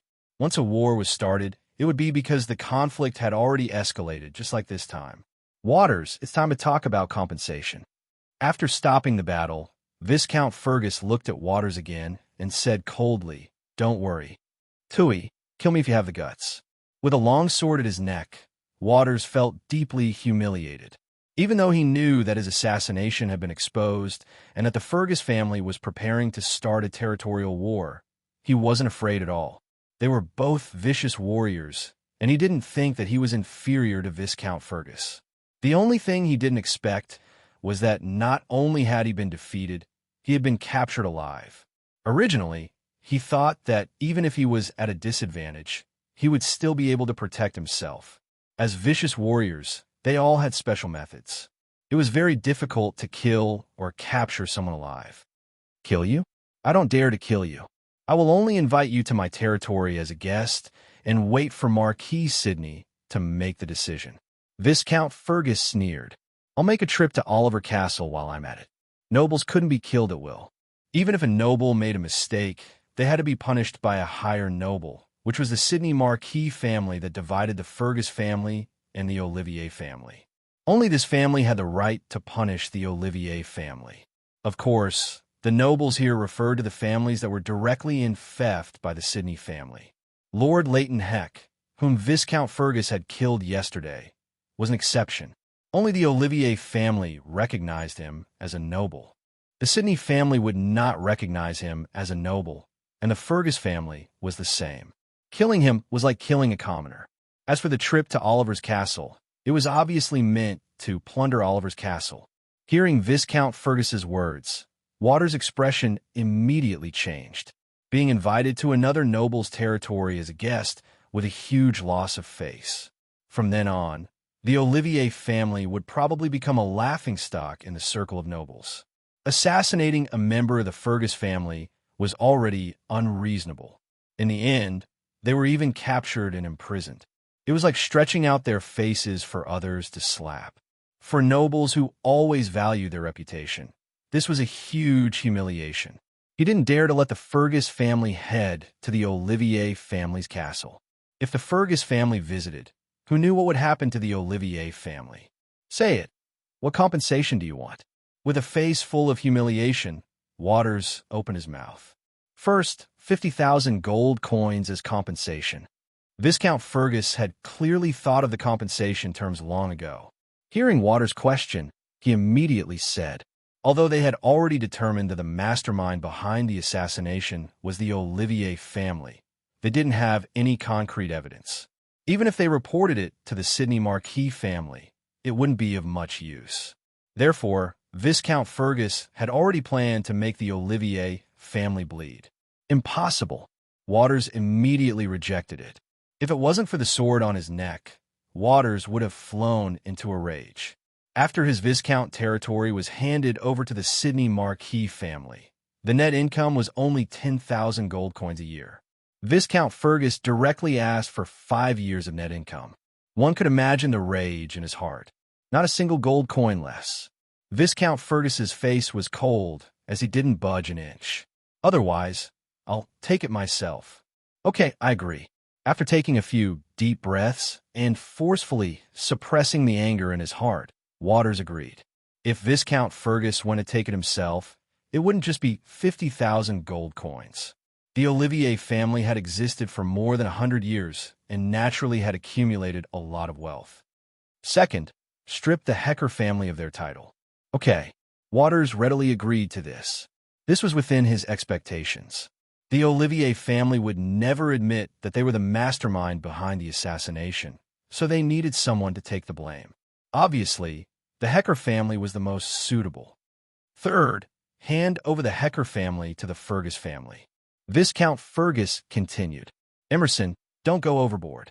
Although Leiden Hecker assassinated a member of the Fergus family, it had nothing to do with his family. Hearing this, Waters decisively disagreed. Even before his death, Leidenheck was unwilling to admit that he had been instructed by the Olivier family. Instead, he insisted that it was his own doing. Only in this way would his family be protected by the Olivier family after his death. Although he would lose his noble title, his treatment would be guaranteed. If Viscount Fergus wanted the Olivier family to hand over the Hecker family, it would obviously make the Olivier family bear the infamy of treachery. If a landed noble died in battle for the Olivier family, and his family didn't receive the protection of the Olivier family after his death, what would the other nobles think? Would they still fight for the Olivier family the next time they fought? I want people to know that anyone who dares to assassinate a member of the Fergus family will not only die, but also his family will not be spared by the Fergus family. Viscount Fergus said with a cold smile, "Change the condition. I can't agree to this condition." Waters gnashed his teeth. Fine, then change the condition. Viscount Fergus knew that Waters wouldn't agree to such a condition. The reason he proposed such a condition was to intimidate the landed nobles who relied on the Olivier family. He wanted them to know that if they dared to participate in the assassination of a member of the Fergus family, not only would they die, but their family would also suffer. Convert all of the Hecker family's assets into money and compensate the Fergus family. Fine. Waters agreed fiercely and said, "This is the last condition. This is the last condition. Otherwise, I'm willing to go with you to the Fergus family." Fine, then these 3 conditions it is. Viscount Fergus nodded in agreement under Voltus's murderous gaze. He realized that Waters was indeed at the limit of his rage. If he mentioned it again, Waters might rather go to the Fergus family than compensate. Although they could break into the Oliver family's castle and plunder it, the casualties would be extremely high. With a ferocious blood warrior like him leading the team, although they would definitely be able to take down the castle, there wouldn't be many of them left. Hank, take my order and go to the castle to withdraw the money. Viscount Fergus' sword was still pressed against his neck. Waters painfully ordered one of the 3 high-ranked blood warriors. Yes, Lord Viscount. A man with a medium build and a pair of brownish-yellow eyes, dressed in black battle armor, answered the call and left with several people. His name is Hank. Gray's gaze swept over this man a few times. If he wasn't mistaken, this man should be one of the 2 people who tried to assassinate him that day. Although he had changed into black armor, his build and brown eyes were exactly the same as the masked man that day. Gray was almost 100% sure that it was this man. Gray naturally wouldn't let go of someone who tried to assassinate him. If he had the chance in the future, he would definitely kill this person without hesitation. Having killed 5 cavalrymen today, he already had a murderous aura about him. He was no longer so resistant to killing people. Different worlds naturally had different ways of doing things. If this was the peaceful world of his previous life, he naturally wouldn't think this way. However, this world wasn't peaceful and didn't have the perfect laws of his previous life. The rules of doing things were naturally different. An hour later, Gray's group had already received a large sum of compensation. They carried the dead cavalrymen on their horses and left the Olivier family's territory. There were more than 300 people when they came, but less than 300 left. A total of 78 people had died in battle. These people were ordinary soldiers, and there weren't any nobles or descendants of nobles. Although there were nobles and descendants of nobles who were injured, they didn't die because they had the protection of their armor. In such a small-scale battle, the Blood Warriors' ability to survive was extremely strong. This was especially so for people like Gray's group, who were heavily protected by the Blood Warriors. It would be difficult for them to die, even if they wanted to. Nobles cultivated powerful blood techniques and wore armor with powerful defense. Their ability to survive was extremely strong. In such a battle, it was very rare for them to die. In contrast to Gray's group, the Olivier family had lost more than 100 people, which was a few dozen more than Gray's group. Chapter 31. Only in the afternoon did Gray and his group return to the castle with about 200 men. After settling down the corpses of the dead, the nobles who participated in the battle were rewarded according to the number of enemies they killed. Among them, the Kipling family received the most rewards. They received a total of 1,500 gold coins. This was another Baron family in the territory other than the Ricardo family. The people of this Baron family were not good at socializing, but the nobles and soldiers of the family were all good at fighting. They could be said to be the best generals among the nobles of the Fergus family. In this battle, the Kipling family killed 57 enemy cavalrymen. Other than the Fergus family, they killed the most enemy cavalrymen. Next was the Ricardo family. They killed 35 enemy cavalrymen and received a reward of 1,000 gold coins. After that, the other 6 Baron families each received between 300 and 500 gold coins. Including the rewards for the cavalrymen of the Fergus family and the compensation for those who died in battle, the Fergus family spent a total of 5,000 gold coins on this reward. This was almost equivalent to half a year of the Fergus family's tax income. With 50,000 gold coins and the compensation of the Heck family's assets, the Fergus family was now rich and imposing. Naturally, they would not mistreat the nobles and soldiers who participated in the battle. The conversion of the Heck family's assets had not been finalized yet. They had already left people in Viscount Oliver's territory to calculate the amount. The results would probably be out soon. After that, it was time for the celebratory feast. A grand celebratory feast with more than 200 people was held as the night was approaching. The chefs of the castle displayed their exquisite culinary skills. They served exquisite dishes to the nobles and nobles who returned from the battle. The nobles and nobles held transparent crystal glasses filled with red wine and toasted each other, praising each other for today's great victory. Even the normal cavalrymen were able to enjoy some rare delicacies and precious ale that they would not normally be able to eat. In this world where grain production was not developed, wine brewed from grain was very precious. Although they would occasionally think of their fallen comrades, they would only sigh slightly. Death in battle belonged to the cavalrymen. They enjoyed better treatment provided by the nobles than ordinary civilians. What they had to do was to fight for the nobles with their lives. Furthermore, every family member of the cavalry who died in battle would receive a sizable pension. This removed their worries. Although they died in battle, at least their family members would receive a sizable sum of money. Young Master Gray, let me toast you. Young Master Gray, cheers to your heroic performance on the battlefield today. At the celebration banquet, Gray was toasted by a group of nobles. While toasting, they did not forget to flatter Gray. Although there were many exaggerations, Gray's performance today was indeed remarkable. For someone who was on the battlefield for the first time, his performance could be said to be excellent. Of course, with the smooth and slick personalities of the nobles, they naturally would not neglect Bernal and Elise. Bernal's performance was obvious to all. Because it was not his first time in a real battle, his performance was even more outstanding than Gray's. As for Elise, although her performance was barely satisfactory, under the deliberate flattery of these nobles, she immediately blossomed into a smile. Throughout the celebration banquet, Gray had a slight smile on his face. He did not refuse anyone who toasted him. When he was not toasting, he would devour the delicacies on the table to his heart's content.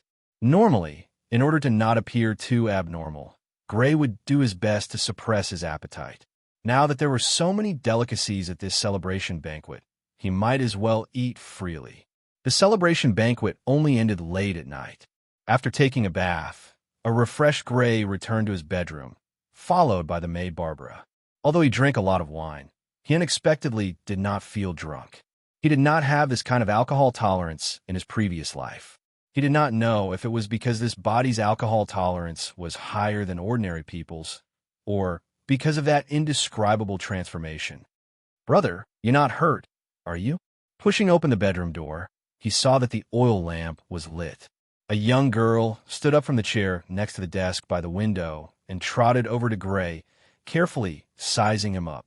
The young girl had long black hair that was as smooth as silk, beautiful blue eyes, and wore a light blue dress. It was Sarah. Today's celebration banquet was not suitable for women to attend. She, Madame Milan, and Caroline did not attend. Although she knew that Gray had returned safely, she did not know the specifics of Gray's situation. "Don't worry, I'm not hurt." Rubbing the young girl's head, Gray revealed a smile on his face. Hearing the young girl's heartfelt worry, Gray could not help but feel warmth in his heart. The feeling of being cared for surfaced in his heart. Because the mastermind behind the assassination attempt on him had been uncovered, he was no longer as wary of the people in the castle as before. Even because Bernal had broken the assassination attempt on him and uncovered the mastermind, his impression of the people in the castle had improved significantly. But the one who truly cared for him the most was still the young girl in front of him. "That's good. When you fight, remember to protect yourself. Remember to be careful. Remember to..." After carefully inspecting Gray and confirming that he was not injured, Sarah breathed a sigh of relief and then began a series of lectures. Mem, I know." Gray shrugged and nodded helplessly. He was an adult, and this body was 2 years older than the young girl. But why did it feel like the roles were reversed, as if he was the one being taken care of? "Miss Sarah, don't worry. Young Master Gray is very powerful. I heard from the other servants that young Master Gray killed 5 enemies this time. Even the Viscount praised him personally." At the side, the tall and slender Barbara, dressed in black and white maid attire, smiled. "Killed 5 enemies? Even Father praised him personally?" Sarah's face showed surprise and joy. For the people of this world, even for women, when they heard that their companions had killed enemies, the first thing they would think of was not sympathy for the enemy, but happiness for their companion's strength. I just heard from the servant who served the dishes that many noble children toasted to young Master Gray." Barbara's face was full of joy as she spoke. For her, as Gray's personal maid, the stronger Gray was, the more Viscount Fergus valued him, and the better her position and treatment in the castle would be. It could be said that they were bound together for good or ill. Now that Green was favored by Viscount Fergus, she was naturally extremely happy. Late at night, Viscount Fergus' study was still lit. Viscount Fergus, dressed in his home clothes, was sitting in front of his desk. He seemed to be quietly pondering, but also seemed to be waiting for something. "Knock, knock, knock." Gentle knocks sounded on the door. Viscount Fergus glanced at the door and opened his mouth. "Come in." The door to the study was pushed open and a man walked in. The man was wearing a black leather armor inside and a large black cloak on the outside. The hood of the cloak was not on his head, revealing a pale, beardless face. "Lord Viscount." The man placed his right hand on his chest and bowed to Viscount Fergus. Viscount Fergus nodded. He was not surprised at the man's appearance. Clearly, he already knew that the man would come. "Lord Viscount, you summon me for?" The man carefully observed Viscount Fergus and maintained a humble attitude as he asked. "Go and exterminate the Heck family," Viscount Fergus said with a cold expression. It was as if he was not talking about exterminating a family, but about killing a chicken or a duck. The Heck family was the lordship's family of the burly man who tried to assassinate Gray. Of course, this family had been stripped of their lordship by the Oliver family due to the Fergus family's request. "Yes," the beardless man replied respectfully, then turned and opened the study door to leave. The Oliver family had assassins who specialized in doing dirty work for them. As a Viscount family, the Fergus family naturally had one as well. Although the Heck family had been stripped of their title, Viscount Fergus clearly did not let this family off. Chapter 32. Did the Oliver family lose in the end? Waters was captured on the spot, and even compensated with 50,000 gold coins? The Oliver family is regressing more and more. They actually suffered such a crushing defeat. It looks like the Oliver family is destined to have no hope in the fight for the title of Count. Viscount Locke, Dresden Locke, a man with conspicuous gray hair, muttered to himself as he looked at the information sent back by the spies sent to Viscount Oliver's territory. The Fergus family's attitude is very unyielding this time. It looks like the Fergus family really does value this illegitimate child. The assassination plan from before will have to be delayed. Viscount Shirley, Yingo Shirley, a man with an aquiline nose, looked at the information in his hands and narrowed his eyes. Interesting. Let me see if your Fergus family has the qualifications to compete with my Richens family for the title of Count. Viscount Richens, Asa Richens, a handsome man, looked at the information regarding the territorial war between the Fergus family and the Oliver family with a confident expression. The Fergus family is another strong competitor. However, I won't lose in the fight for the title of Count. Viscount Isabel Bessemer, a beautiful woman with black hair, was the only female count of the 6 Viscount families. Her face was filled with confidence that wasn't inferior to a man's. The territorial war between the Fergus family and the Oliver family ended with the Fergus family's victory and the Oliver family's huge compensation. However, the effects of this battle were far from over.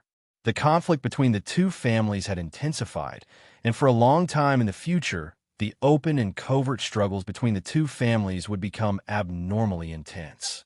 The Oliver family wouldn't take this lying down so easily, while the Fergus family wouldn't let off a family that wanted to assassinate their own family's descendant. The results of this battle were spread to the various influential nobles of the Marquisate through various channels on the same day. Even the noble families that were slightly further away received the news the next morning. It could be seen how much importance the other families attached to this news. A territorial war between two Viscount families was no longer a small matter in the Marquisate. The Rock family, Bessemer family, Shelley family, and Richens family had different opinions regarding this battle. These 4 families, like the Fergus family and the Oliver family, were also involved in the fight for the title of Count. However, there was no doubt that the 4 family strategies would be adjusted. In comparison, a few days later, it was said that Lord Heck's family had been completely wiped out overnight. Including the servants, more than 30 people were not spared. However, very few families paid attention to it. The nobles who heard this news only laughed indifferently. They were just sacrificial lambs in the fight between the two families. Viscount Fergus's territory and Viscount Fergus didn't have any plans to involve himself in this matter, of course.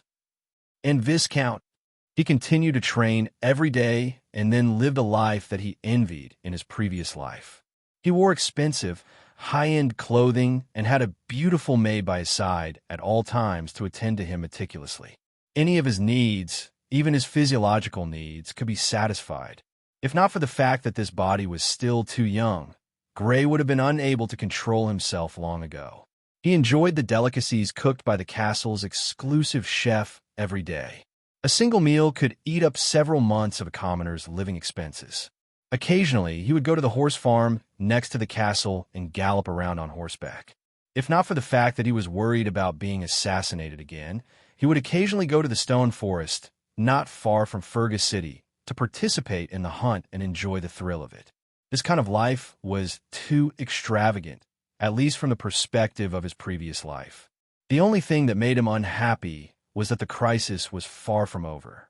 As long as the Oliver family hadn't been destroyed, the crisis wasn't over.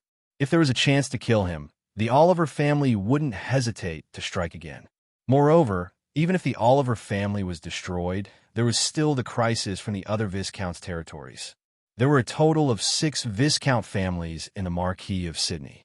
Excluding the Fergus family and the Oliver family, there were still 4 other families. If these 4 families had the chance, they wouldn't hesitate to get rid of him.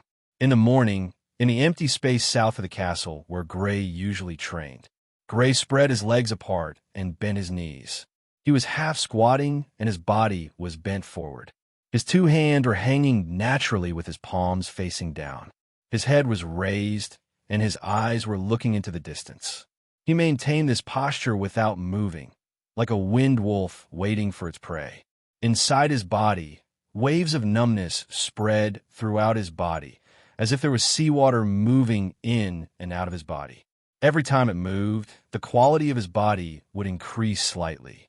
This was the blood of the wind wolf that had been implanted in his body, in conjunction with the blood technique training posture, tempering his body.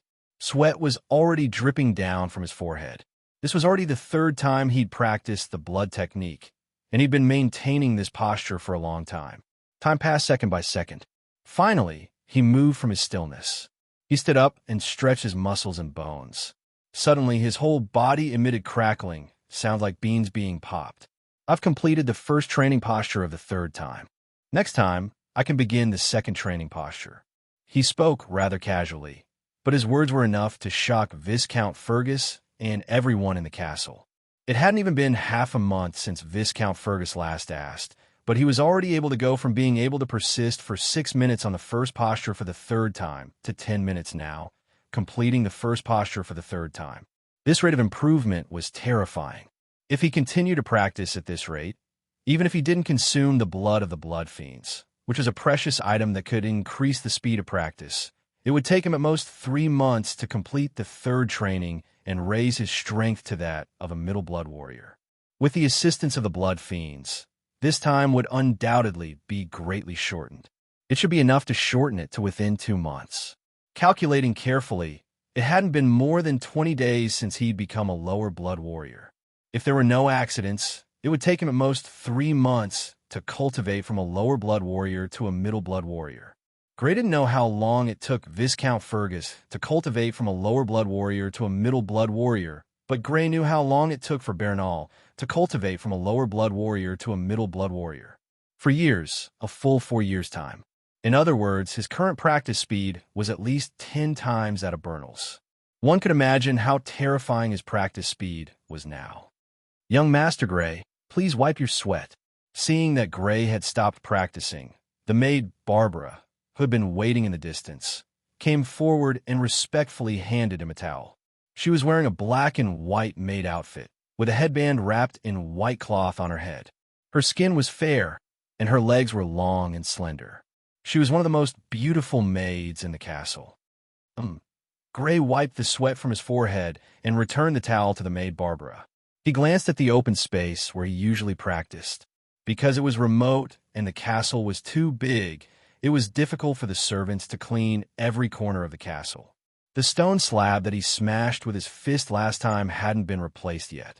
At the same time, a lot of dust had accumulated on the ground. Every time he practiced, it was inevitable that dust would rise. He frowned slightly and immediately ordered, "Replace this stone slab. Then, get someone to clean this place every day. It's best to replace the stone slab before this afternoon. I still have to practice in the afternoon." "Understood, young Master Gray. I'll have someone inform Butler Nick in a moment and let him make the arrangements." The maid Barbara nodded. With Gray's current importance in the castle, he only needed to say a word and the butler would naturally make the appropriate arrangements. Then, she said in a slightly playful voice, "But, young Master Gray, you might not be able to practice in the afternoon." After interacting with Gray for so long, she had long discovered that Gray was a very easy person to get along with. Therefore, when it was just her and Gray, she would occasionally speak in such a suspenseful tone. "MMY?" Gray was puzzled. He carefully tried to recall in his mind, but he couldn't recall any special arrangements he had this afternoon. "Today is Saturday. In the afternoon, you have to go with Miss Sarah to Fergus City to learn the noble dance from Madame Emma." It was rare to see Gray confused, so Barbara said with a smile, Today is already Saturday?"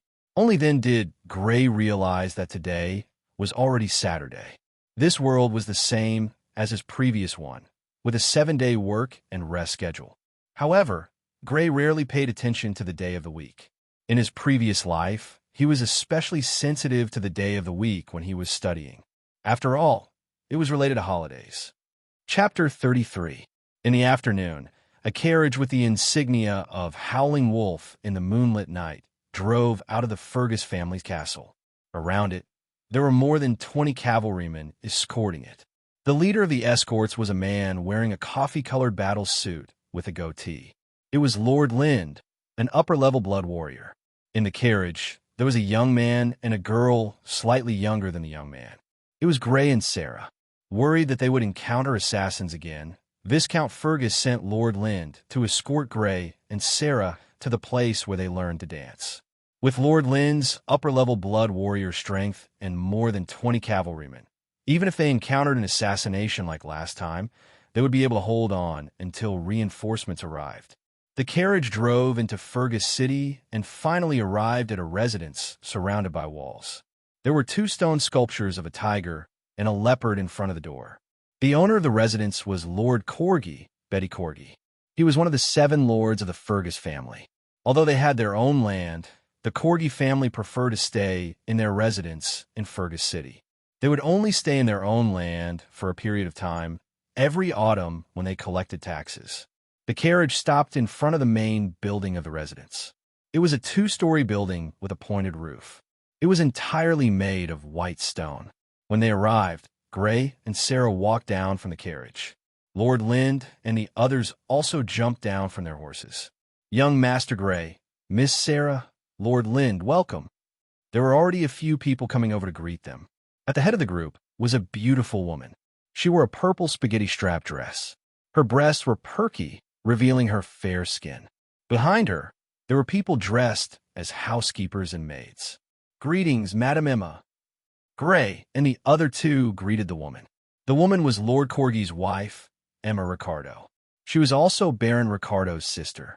She was famous for her aristocratic dance in Viscount Fergus territory. Her aristocratic dance was the best in the entire Viscount Fergus territory. Many aristocratic families liked to send their children to her to learn aristocratic dance. Young Master Gray, Miss Sarah, this way please. Lord Lind was led by a servant to the living room to rest. The other knights were also led to their respective resting rooms. Gray and Sarah followed Lady Emma and were led to a room with an area of 400 to 500 square meters. The ceiling of the huge hall was made of white stone, while the floor and walls were made of wood. The brown would have been polished until it was extremely smooth. It should have been coated with a special layer of paint, which made the material appear extremely bright. It was so bright that it could even be used as a mirror. In the corner of the room, there was a huge upright piano. It had a brownish-yellow body and black and white keys. Beside it stood a man in a tuxedo. He should be a pianist. In the room, there was also a young girl with light brown hair. Young Master Gray, it's nice to see you again. Seeing Gray, the young girl stepped forward and slightly lifted her skirt with both hands as she bowed to Gray. She was wearing a Norn skirt, which was light green in color. The hem of the skirt reached her knees, revealing a pair of slender, white legs. It was Sia, who had hunted in the same group as Gray back in the Stone Slope Forest.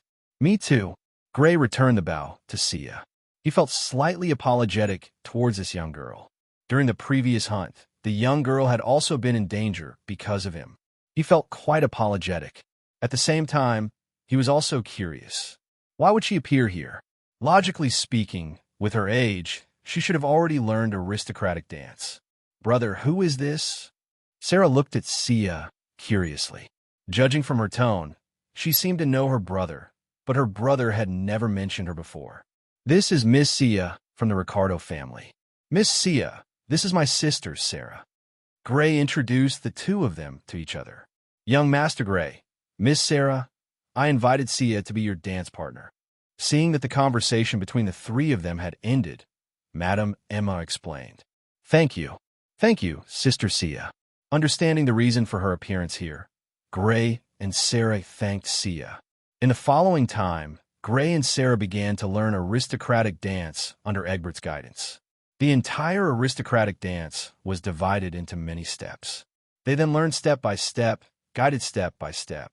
Only when the first step was absolutely standard would they begin to learn the next step. The aristocratic dance in this world was very similar to the European court dance in his previous life. The dance was slow and solemn, with strict dance steps, mannerisms, manners, and dance procedures. Of course, Gray could not tell exactly how similar it was. In his previous life, he was just an ordinary office worker. Naturally, he did not learn European court dance. The reason why he thought it was similar was because he had seen it in some television programs. However, in general, the difficulty was not high. Plus, the original owner of the body had come here to learn a while ago. After a few times, Gray gradually became proficient. Although the movements were not graceful, they were quite standard. Sia, dance for young Master Gray. Apparently, Lady Emma had noticed this change in Gray. She called out to Seattle, who was next to her. "Okay, Aunt." Sia responded and walked over to Gray. She was only a body's length away from Gray, almost sticking to him. A stronger fragrance than the last time was emitted from the girl's body and floated into Gray's nose. It made Gray slightly dazed. When Gray came back to his senses, his right hand was unknowingly held by a soft and boneless hand, while his left hand was supporting the girl's shoulder. Separated by the thin fabric of the dress, Gray could clearly feel the soft skin and body temperature under the fabric. An inexplicable respect rose in Gray's body, but Gray forcefully suppressed it. Otherwise, he would make a fool of himself today. Ding, ding, ding. Accompanied by the melodious piano music under the girl's guidance, Gray began to dance for the first time in both his previous and current lives. Gray's dance steps could only be considered standard. After all, he was still a beginner. However, the girl's aristocratic dance standards were quite high. Under her guidance, Gray was easily immersed in it and danced to the music. At times, it was slow and melodious like a trickling stream. At times, it was rapid and passionate like a passionate flame. After the song ended, the two separated and Madame Emma walked forward. "Young Master Gray, your aristocratic dance is already quite standard, but it's still a little rusty. I believe that with a few more practice, you should be able to become proficient. It's all thanks to Madame Emma's teachings." Gray expressed his sincere gratitude. It was clear that most of the credit was due to Lady Emma for being able to learn the noble dance so quickly. As the person who was the best dancer among the nobles in the Viscount's territory, her teaching standards could be said to be extremely high. "Young Master Gray is too polite." Madame Emma smiled and looked at Sia again. "And Sia, your aristocratic dance is getting better and better. After a while, I'm afraid my title as the best aristocratic dancer in the Viscount's territory will be given to you. Aunt, you're joking. Compared to you, I'm still far behind." Sia rolled her eyes. When the sun was setting in the west, Gray and Shara bade farewell to Madame Emma and Sia, got into the carriage, and left Lord Corgi's residence. The carriage traveled on the streets of Fergus City. From time to time, they could see passers-by and stalls on both sides of the street. Through the window of the carriage, Sarah looked outside in high spirits and suggested, "Brother, let's go down and take a walk." Hearing this suggestion, Gray frowned. After some consideration, he could not help but be moved. After coming to this world for so long, he had never strolled around Fergus City. Every time he passed by, he would either ride a horse or take a carriage, and he would only take a hurried glance. "I'll discuss it with Lord Lind." A moment later, Gray and Shara, who had obtained Lord Lind's permission, got down from the carriage and stepped onto the street. The two of them were in high spirits, looking around as they walked. Every time they passed by a stall, they would stop and take a few glances. Sometimes they would even spend money to buy some trinkets. In the castle, the two of them had 10 silver coins as pocket money every month. Although it was far from enough to buy things like Blood Fiend's blood, it was more than enough to buy some trinkets of the commoner's class. However, they could clearly feel that the gazes of the people around them were filled with reverence. After all, there were more than 20 cavalrymen following behind them. No matter how one looked at them, they did not look like ordinary people. Thus, they did not dare to bid high prices. On the second floor of a hotel on the street, a girl with purple hair stood quietly by the window. She wore blue battle armor with a red cape on her back. Her long hair was draped behind her back, revealing an exquisite and beautiful face like that of an elf. Her eyes were black and white, giving off an ethereal feeling. Her gaze looked through the window, quietly watching Gray and Sarah on the street. No, to be precise, it was Gray. Asterisk knock knock knock. Asterisk behind her, there was a knock on the door. She did not turn around and only spoke. Come in. Her voice was cold, but it was as pleasant as the song of a lark. A muscular man in black battle armor pushed open the door and entered. After entering the room, he respectfully bowed to the girl and spoke. Miss, we found the ruins. At this moment, Gray's figure had already disappeared outside the window. The girl turned around, her face cold as she spoke in an unquestionable tone. Chapter 34. 2 months later. In an empty space south of Fergus Castle, Gray was half-squatting. His hands were hanging by his side, his head was raised to the sky, and his mouth was wide open like a wolf howling at the sky. In his mind, he was visualizing the image of a winged wolf howling at the sky in the moonlit night. The purple moon hung high in the sky, sprinkling down strands of moonlight. The world was bathed in a purple hue. Under the purple brilliance, a winged wolf with green fur all over its body stood on a bare hillside, its eyes emitting a strange dark green color. Looking up at the purple moon in the sky, the wolf opened its mouth, revealing 2 rows of sharp teeth that could easily tear its prey apart. A roar came from its throat, lingering for a long time. In the silent night, the roar spread far and wide. Hearing this sound, the wild rabbits hiding in the caves fled into the depths of the caves. A few goats in the bushes raised their heads alertly, bleating uneasily after a long time. The image in his mind shattered. The exhausted Gray broke free from his motionless cultivation posture and stood up, panting heavily. Beads of sweat kept sliding down his forehead, but there was an irrepressible smile on his face. The 3rd cycle of the blood technique, Wind Wolf, was completed. Right before he was exhausted, he had finally completed the 3rd cycle and the 4th posture of Wind Wolf. I should be a middle-level blood warrior now. According to the standards of this continent, if one could cultivate the blood technique twice in a row, it meant that one already had the strength of a low-level blood warrior. If one could cultivate it 3 times in a row, it meant that one already had the strength of a middle-level blood warrior. Obviously, being able to cultivate it 3 times in a row meant that he was a genuine middle-level blood warrior. 2 months, as expected, I really did become a middle-level blood warrior in 2 months. No, if one of the Wind Wolf's blood hadn't been given to Elise as compensation, I'm afraid this time would have been brought forward. Gray's eyes flashed with an indescribable light. Including the previous 20 days, it took him less than 3 months to cultivate from a lower-level blood warrior to a middle-level blood warrior. This speed of improvement could only be described as terrifying. One had to know that the eldest brother of this body, Bernal, had spent a full 4 years to cultivate from a lower-level blood warrior to a middle-level blood warrior. One had spent a full 4 years, while the other had spent less than 3 months. From this, one could see the terrifying speed of his improvement. With this rate of improvement, I should be able to become a high blood warrior or even a ferocious blood warrior very soon. I should have the ability to protect myself. Because he was targeted by a Viscount family like the Oliver family, who had a dispute with the Fergus family, it could be said that Gray didn't have much personal freedom. After coming to this world for more than 3 months, the furthest place he had been, other than the territory of the Oliver family, was the stone slope forest that was more than 10 miles away from the castle. Even so, he had encountered a hair-raising assassination attempt and had almost thought that he was going to die.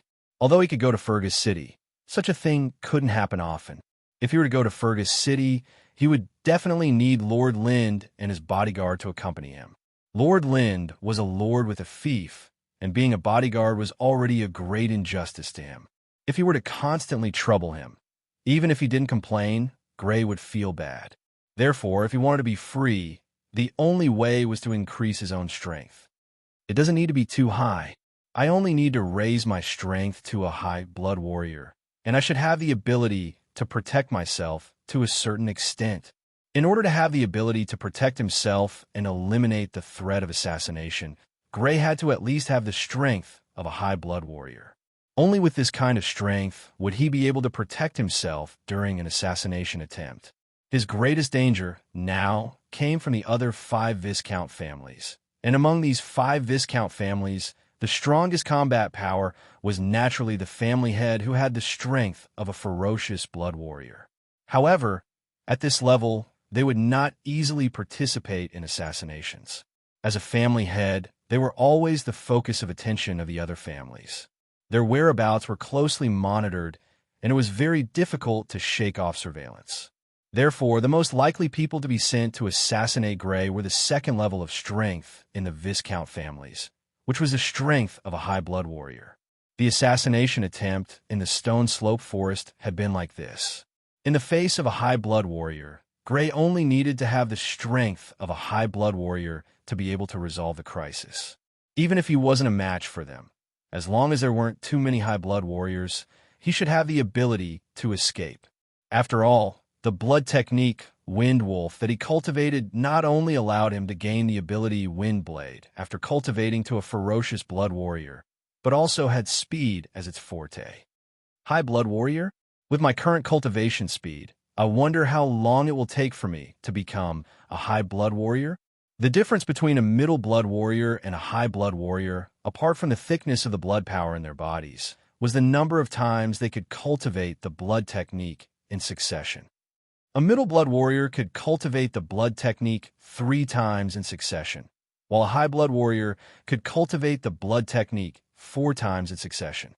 Just like a middle blood warrior and a low blood warrior, there was also a difference of 1 cycle between a high blood warrior and a middle blood warrior. It was the same difference of 1 cycle, but the time it would take would definitely exceed the time it took to advance from a low blood warrior to a middle blood warrior. After all, the further one cultivated, the more difficult it was to progress. In the end, it was very likely that the slightest bit of progress would require several months of hard work. Therefore, according to his estimation, the time it would take for him to cultivate from a middle blood warrior to a high blood warrior would definitely exceed 3 months, even with that inexplicable metamorphosis that helped increase his strength. In fact, it was precisely because of that inexplicable metamorphosis that his strength could increase so quickly. If it hadn't been for that inexplicable metamorphosis, although the speed of his strength increase would surpass Bernal's, it would definitely not be more than 10 times as fast as it was now. For months, or perhaps 6 months? Gray raised his eyebrows slightly as he guessed. According to his guess, the longest it would take would not exceed 6 months, and the shortest would be around 4 months. It took him close to 3 months to advance from a low blood warrior to a middle blood warrior.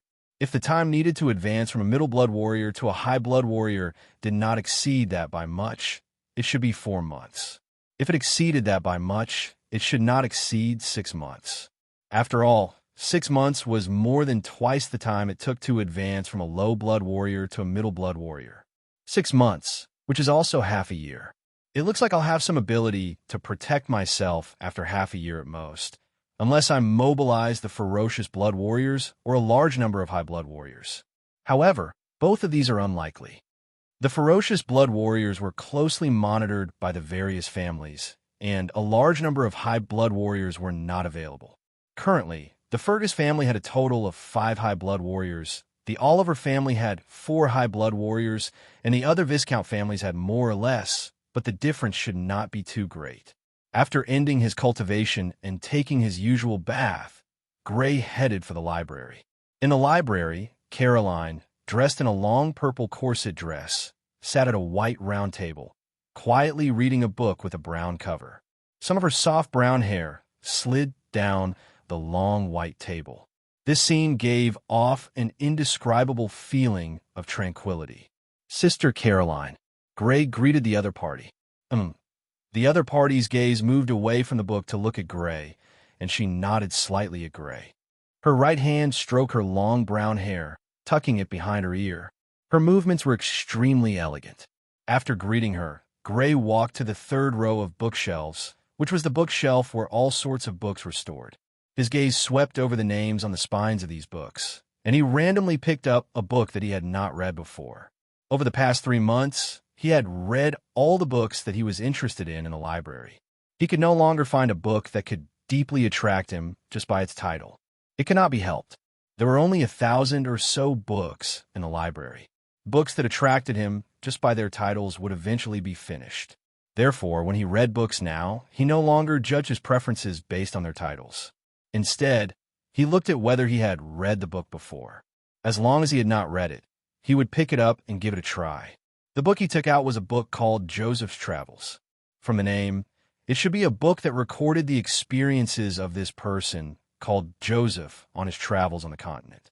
Pulling out a chair beside the white round table, Gray sat down.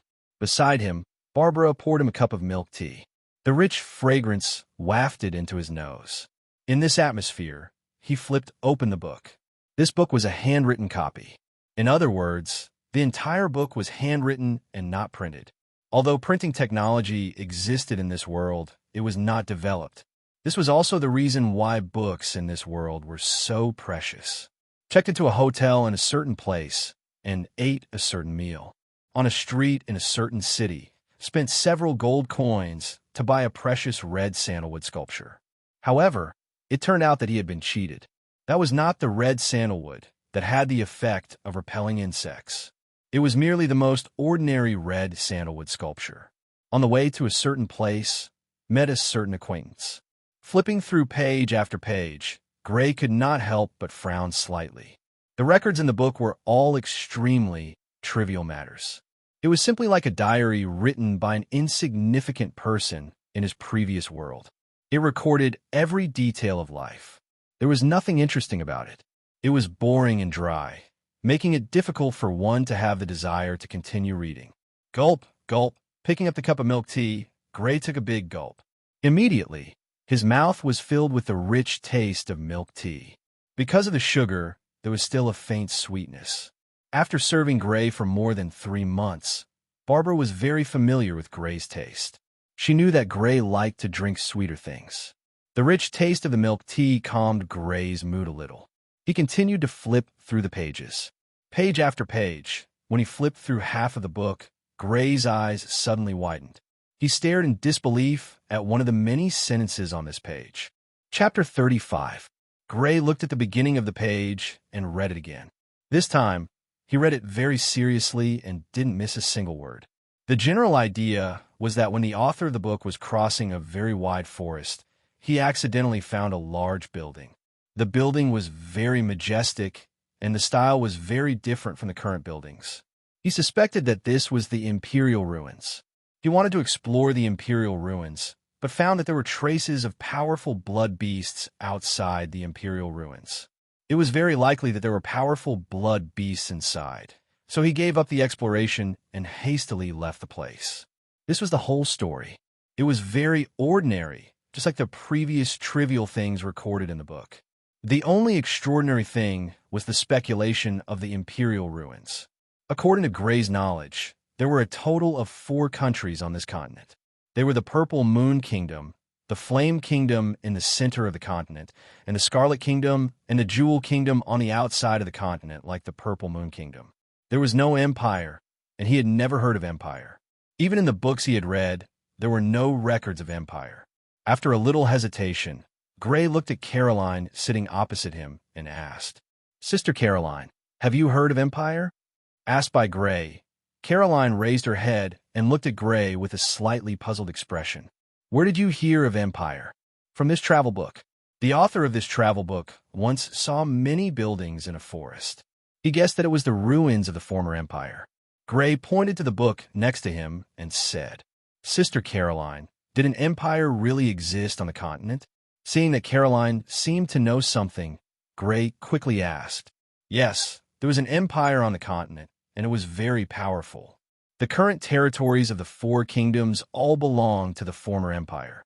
Caroline nodded slightly and said, "The territories of the 4 kingdoms all belong to the former empire?" Gray revealed a look of shock. To be able to encompass the 4 kingdoms, this empire's territory must be extraordinarily large, and its strength must be extraordinarily strong. "Sister Caroline, how did this empire fall?"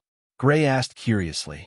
Such a powerful empire with such a vast territory was actually destroyed.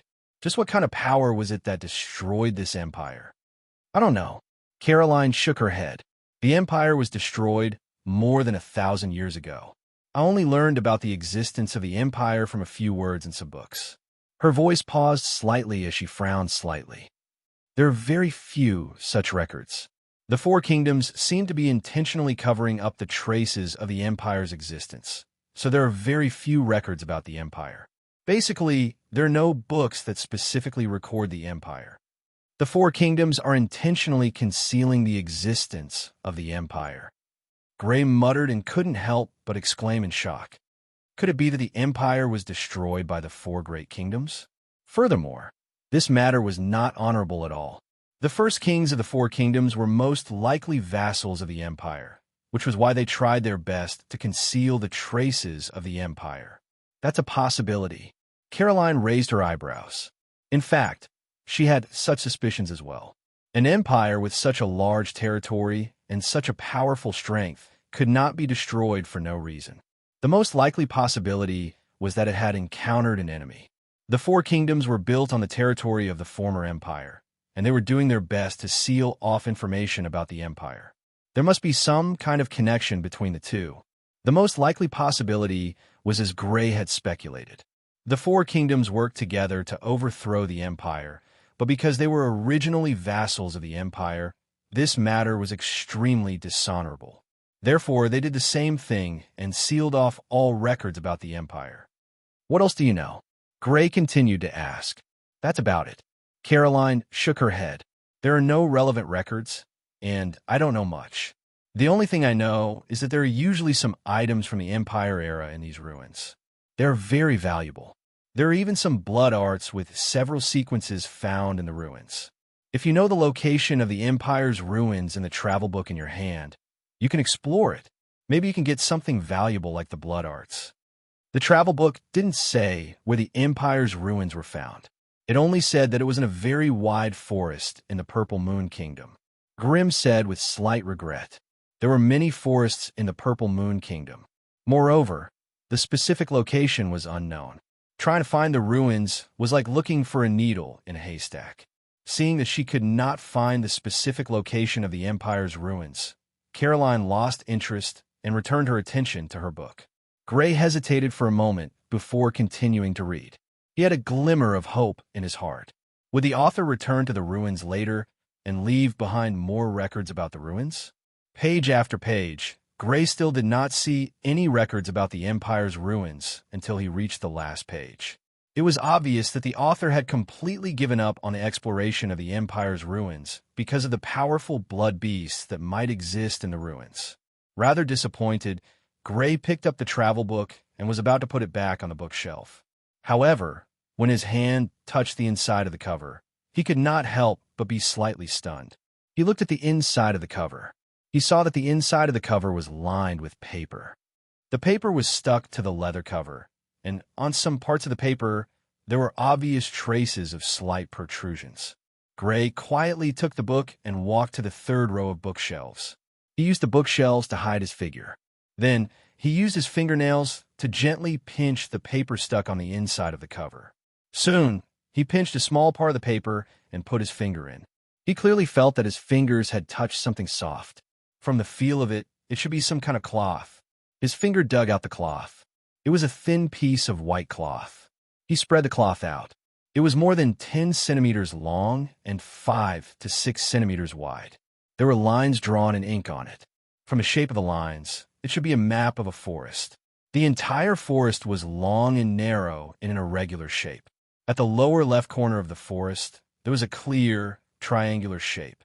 Could this be the map of the Empire's ruins? Gray guessed in his heart, rather surprised. The author of the book found the Empire's ruins in a forest, and this map was also a forest. It was difficult not to make a connection between the two. If he guessed correctly, the triangular shape on the map was most likely the location of the Empire's ruins. Gray put the cloth in his pocket and put the book back on the bookshelf. His heart was thumping. Although the map was very small and only showed the outline of the forest without any indication of what kind of forest it was, there was already a way to confirm the location of the ruins. As long as he compared the map of this forest with a map of the Purple Moon Kingdom, he would be able to find out what kind of forest it was based on its appearance. Once he knew what kind of forest it would be much easier to find the Imperial ruins. Thinking of this, Gray's heart was itching. This was the real-life version of treasure hunting. He could not wait to find a map of the entire Purple Moon Kingdom and compare it to find out what kind of forest this was. Knowing that he was not in the mood to read, Gray simply left the library and went straight to Viscount Fergus' study on the second floor. As far as he knew, there was a map of the entire Purple Moon Kingdom in the Viscount's study. When he pushed open the door of the study, Viscount Fergus was not inside. Gray asked the maid Barbara to guard outside the door while he closed the door himself. In the study, there was a bookshelf on the left, a small round table, and a few wooden chairs on the right, and a brown desk facing the door. As he had been to the study a few times, Gray was quite familiar with this place. He went straight to the outermost part of the bookshelf and reached out to take down a piece of leather folded into a square. He spread the leather on the desk, and a huge map suddenly appeared in front of him. It had an irregular shape like a crescent moon. This was the map of the entire Purple Moon Kingdom. In fact, the reason why the Purple Moon Kingdom was called the Purple Moon Kingdom was because its territory was like a crescent moon. After taking out the white cloth from before and spreading it out, Gray began to search carefully. He compared the shape of the forest on the map of the Purple Moon Kingdom with the shape of the forest on the white cloth. Found it. After a while, his eyes moved back and forth between the white cloth and a certain location on the map of the entire Purple Moon Kingdom. His face was filled with joy. In the southwest part of the Purple Moon Kingdom's territory, there was a forest called the Aquamarine Forest. Its appearance was exactly the same as the forest on the white cloth. Obviously, the forest drawn on the white cloth was most likely this forest called the Aquamarine Forest. It's not far from Marquis Sidney's territory. This location is the territory of the Marquis family and the Orca family. But soon, the joy on his face faded, and his eyebrows slowly furrowed. The forest marked on this map was too far away from Viscount Fergus' territory. It was not even within Marquis Sidney's territory. If it was within Marquis Sidney's territory, he could give this map to Viscount Fergus and let the Fergus family investigate it. He believed that if Viscount Fergus had any gains, he would definitely get a share. As for investigating it by himself, it was not very possible, at least not in the short term. On the one hand, the blood fiends mentioned in the ruins were not something he could fight against with his current strength. On the other hand, before he had the ability to protect himself, he could not even leave Fergus Castle. After all, he was still being watched by the other Viscount families. This is good too. When I'm strong enough to leave Fergus territory, I can investigate it myself. After putting away the white cloth and folding the map, Gray relaxed his eyebrows and left Viscount Fergus' study. Chapter 36. In the afternoon, in the white stone training grounds, Gray stood in the middle of the training field. Around him, there were 7 elite soldiers of the castle dressed in leather armor. The 7 of them were around 30 years old. They were tall and burly with muscles all over their bodies. Their yellow leather armor was bulging. Their eyes were full of vigor, and their hands were full of calluses. It was obvious that they were people who had been trained for a long time. Although they did not cultivate blood techniques, the harsh training for a long time gave them a body as tough as a wild beast. Ordinary burly men would not be their match, even if there were 3 to 5 of them. Suddenly, the 7 of them roared and pounced at Gray. 2 of them were the closest to Gray and were the first to approach Gray. One of them pounced forward and punched at Gray's chest with a fist the size of a sandbag. The other person raised his leg as he ran and swept it towards Gray's head, producing a whistling sound. Facing these 2 people's punches and kicks, Gray didn't retreat, but instead took a step forward. Both his hands clenched into fists and punched out from his chest to meet the incoming punches and kicks. Bang! Bang! With 2 muffled sounds, the 2 burly men who were obviously more burly than Gray were sent flying. The two burly men who were charging at Gray were sent flying and turned into rolling gourds. Whoosh! Whoosh! At this time, there were several sounds of wind coming from behind Gray. It was the three people who were pouncing towards Gray from behind. They attacked Gray in unison. Swish! Gray lowered his body and let the three men's attacks sweep over his head. Then he took half a step back, and his two elbows were like a bow. Bang, bang! With another two muffled sounds, two of the three burly men who were attacking him from behind were hit in the chest and were sent flying. Gray suddenly leaned to the side and dodged an arm that swept from the left. He took a step to the left and punched out. The last burly man was also sent flying. Ouch, ouch! In an instant, the 7 strong men who had besieged him all fell to the ground, rolling and screaming. The power of Gray's attack naturally surpassed that of the 7 burly men. The 7 of them suffered such a heavy blow that they almost vomited their guts out. For a short period of time, they simply couldn't get up. In fact, this was already Gray holding back. Otherwise, with Gray's current fist strength, it would be strange if he didn't break a few bones. Not bad, not bad. Beside the training field, Viscount Fergus, Bernal, Elise, and Caroline were all present. They watched the entire battle between Gray and the 7 muscular men. Viscount Fergus said with great satisfaction when he saw that Gray had defeated 7 strong men in a very short period of time without the slightest bit of sloppiness throughout the entire process. In these 2 months, Viscount Fergus would gather Gray and the other 3 from time to time and use the castle's soldiers to test their combat ability. Occasionally, he would personally test Gray and the other 3. During this process, Gray's combat talent became more and more prominent. One could see the obvious improvement in his combat ability in almost every actual battle. Gray is getting more and more powerful. I'm afraid that after a while, I won't be his opponent anymore, Bernal said with a sigh. He had seen Gray's growth with his own eyes. Sometimes he couldn't help but think that with Gray's talent, if he inherited the title, he might really be able to take the Fergus family one step further and become a Count family. Impossible.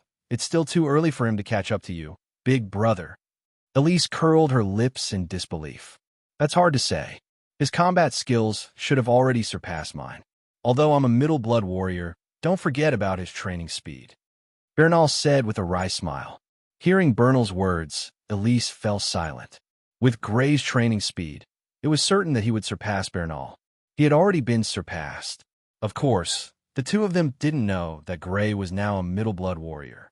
Otherwise, it wouldn't be after a while, but that he would already be no match for Gray.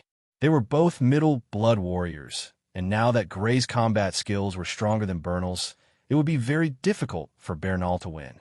Caroline didn't say anything, but the slight surprise in her eyes revealed her surprise at Gray's growth speed. At this time, Gray walked over, and the group sat down in the pavilion to rest. Gray was the last to participate in the actual battle. Before this, Bernal, Elise, and Caroline had already fought with the castle soldiers. The maid brought freshly squeezed fruit juice and soft pastries baked by the castle chef. Gray stuffed a piece of pastry in his mouth and then drank a big mouthful of the delicious fruit juice. He immediately felt incomparably refreshed. During the meal, Gray didn't dare to act too abnormally and didn't dare to eat as much as he wanted. He basically didn't get to eat his fill every time. However, he thought of another way to fill his stomach. Over there were desserts. He consumed large amounts of desserts every day. Thanks to this method of filling his stomach, the castle's monthly consumption of desserts was almost comparable to the consumption of the previous 2 months. Madame de Milan asked once, and after learning that most of the desserts had been eaten by Gray, she didn't say anything else. With how highly Viscount Fergus valued Gray in the castle, complaining to Viscount Fergus over such a small amount of desserts was really asking for a snub. Gray, you should be able to finish practicing the first posture of the 3rd cycle of the blood technique, right? Viscount Fergus asked with a faint smile as he watched Gray continuously stuffing desserts into his mouth. Yes. Gray hesitated slightly as to whether or not to tell Viscount Fergus that he was already a middle blood warrior. I've already started practicing the 2nd posture. However, he quickly decided not to say anything for the time being. His strength had risen from a lower blood warrior to a middle blood warrior in just a few months. Such a thing would be too shocking to say. Before he could figure out what kind of transformation his body had undergone and whether or not he could control it, he decided not to say anything for the time being. Moreover, he was now highly valued by Viscount Fergus. It wasn't worthwhile to expose the fact that he was a middle blood warrior just to increase his weight in Viscount Fergus's heart. Good, very good. You didn't disappoint me.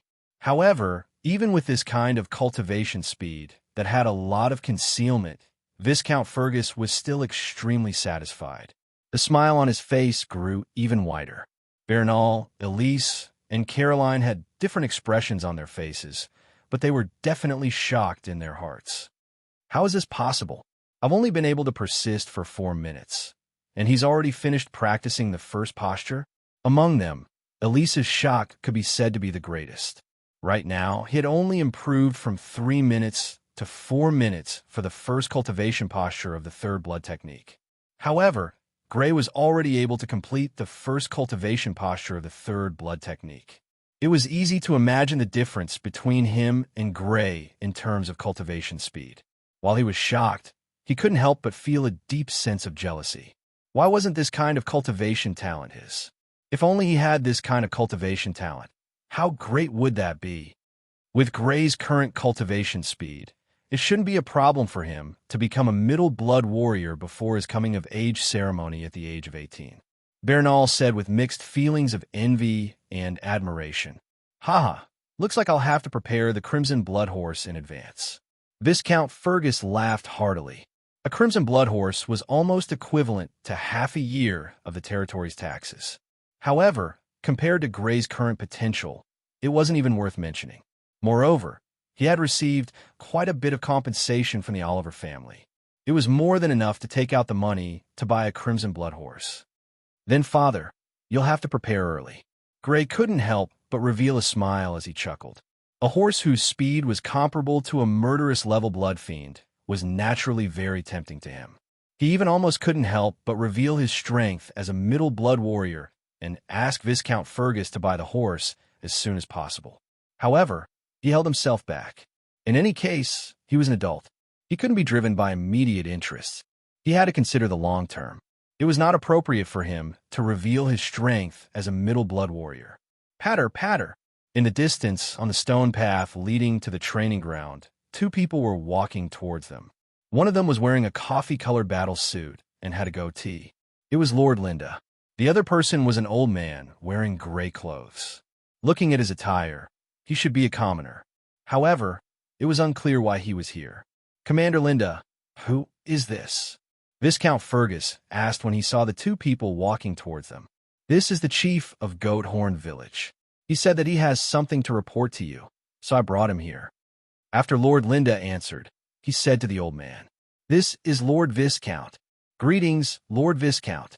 Hearing Lord Linda's words, the old man knelt on the ground with a thump and said with a nervous expression, In this world, aristocratic etiquette was something only nobles and people with status could perform.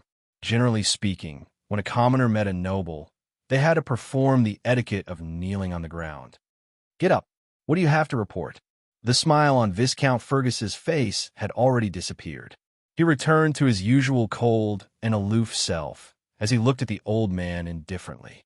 The old man stood up in fear and trepidation and said nervously, Lord Viscount, please save our Goathorn Village. Perhaps because he was nervous, the old man kept repeating the same few sentences without getting to the main point.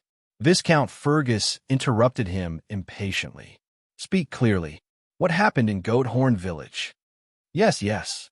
The old man nodded vigorously and said hurriedly, Lord Viscount, since a month ago, there have been wild beasts coming out of the forest to attack the villagers.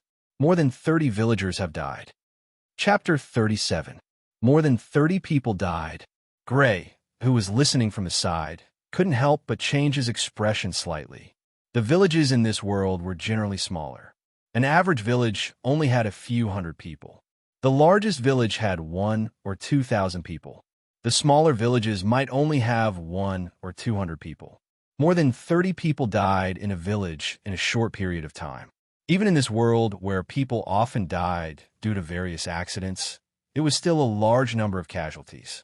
It is indeed abnormal for them to come out of the forest and attack the villagers. Where is Goat Horn Village?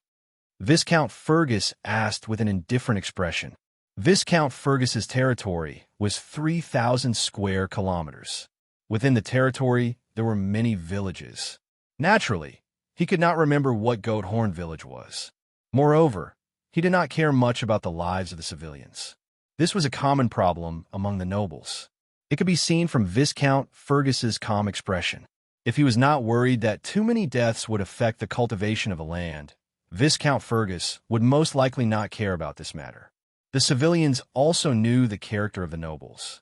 Therefore, when there were casualties, they did not immediately report to Viscount Fergus.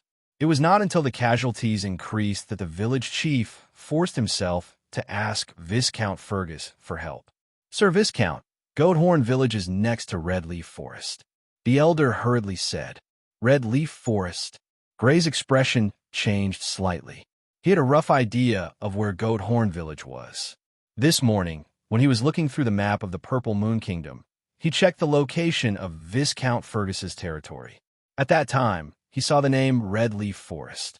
It was a very wide forest, not only in Marquis Sidney's territory, but it also spread to other Marquis territories. Among them, the Red Leaf Forest in Viscount Fergus's territory should be a small corner of the Red Leaf Forest. Goat Horn Village should be in this corner. The beasts all come from the Red Leaf Forest. Viscount Fergus furrowed his brows slightly. He naturally knew about the Scarlet Leaf Forest in his territory. He had also determined the approximate location of the Goat Horn Village from the Scarlet Leaf Forest. This was also the reason why he frowned. If it was a normal forest, it would be fine. However, for a small forest like the Rock Slope Forest, after the Fergus family took over the territory, they directly cleared the forest and killed all the large beasts. However, the Red Leaf Forest was different. Given the vastness of the Red Leaf Forest, there were bound to be many powerful blood fiends. Even he was no match for many of them. Why, yes, the old man said nervously. Apart from the fact that wild beasts often leave the forest, is there anything else? Viscount Fergus asked. No, no more. The old man thought for a moment and added, Oh, that's right. Recently, I can often hear the roars of wild beasts coming from the forest. All right, I already know the details. Stay in the castle for now and lead the way for us tomorrow morning. Viscount Fergus said after some consideration. Thank you, Lord Viscount. Thank you, Lord Viscount. The old man hurriedly knelt on the ground again. Only when a servant urged him to leave did he stand up and leave with a face full of gratitude. After the old man left, Lord Lynn stayed behind. Viscount Fergus gestured for him to sit on the empty chair and asked, What do you think is the reason for these wild beasts to riot? I think it's very likely to be the blood fiends. The wild beasts that attacked the village were probably driven away by the sudden appearance of a powerful blood fiend. They panicked and didn't know where to go. Coupled with the lack of food, they attacked the village. Lord Lynn stroked his goatee and spoke his guess. Just as I thought. I think it's very likely that there's only one blood fiend. Viscount Fergus nodded and said, Blood fiends have a very strong sense of territory. They usually move alone. Unless it's a blood fiend that lives in groups, they will fight with each other until one of them dies or escapes. Lord Viscount is right. Lord Lynn thought about it and felt that Viscount Fergus's guess was very logical. Bernal, what do you think? Viscount Fergus looked at Gray and the rest and asked casually. Gray, Bernal, and Elise looked at each other. They had never seen a blood fiend before, and their understanding of blood fiends was limited. They couldn't give any insightful opinions. Caroline's delicate eyebrows raised slightly, and her red lips spoke softly. I think this blood fiend was probably driven here by other blood fiends. It was driven here because it failed in the fight for territory. Hearing Caroline's words, Viscount Fergus's face couldn't help but reveal a look of approval. It's very likely. It might even have been injured in the fight. Otherwise, it wouldn't have come to the border of the forest. Inspired by Caroline's words, Gray couldn't help but have a guess in his mind. It could also be a pregnant female beast. A pregnant female beast?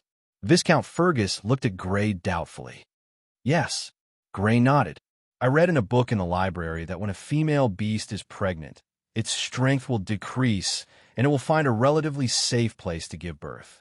Someone has encountered a pregnant blood fiend at the border of the forest. It's possible. I've read that book too. Caroline seemed to have thought of it and added, we'll only know the details after tomorrow's investigation. Since you haven't seen a blood fiend yet, the four of you will come with me tomorrow. Viscount Fergus thought for a while and decided. A pregnant blood fiend that was driven to the border of the forest by other blood fiends shouldn't be too strong. With its strength, it should have no problem protecting the four of them. Of course, he believed that it was a blood fiend that was driven to the border of the forest by other blood fiends. A pregnant blood fiend was possible, but it shouldn't be. If pregnant blood fiends were so easy to encounter, there wouldn't be so few blood fiends in the kingdom. Yes, Gray and the other three's voices were filled with nervousness and excitement. They were nervous because they knew that blood fiends were extremely strong. As long as they reached adulthood, their strength would reach the level of a ferocious blood warrior. They were excited because they had never seen a blood fiend before. It was very likely that they would see one soon. The next morning, Gray and the rest left the castle. Under the guidance of the old man, they headed to Goat Horn Village. There were 30 cavalrymen with them. Lord Linda didn't follow them. He was left in the castle to guard it. The group of 30 cavalrymen were all riding horses. Even the old man from Goat Horn Village was being carried by a cavalryman. Gray was wearing a gray battle suit and riding on his black horse. He followed the group and looked around excitedly. There was a bush by the side of the road, an unknown tree with red leaves and withered weeds due to the arrival of autumn attracted his attention. It was obvious that he was bored from being locked up in the castle. On his left, Caroline was wearing a purple battle suit, revealing her beautiful figure. She was also looking around at the various sceneries. However, unlike Gray's curiosity, she was more appreciative. On the left of Caroline were Bernal and Elise. Both of them were wearing white battle suits. They didn't pay much attention to the scenery on the road. It was obvious that they were already used to it. Unlike Gray, who was constantly facing assassination attempts, the two of them weren't targeted by the other Viscount families.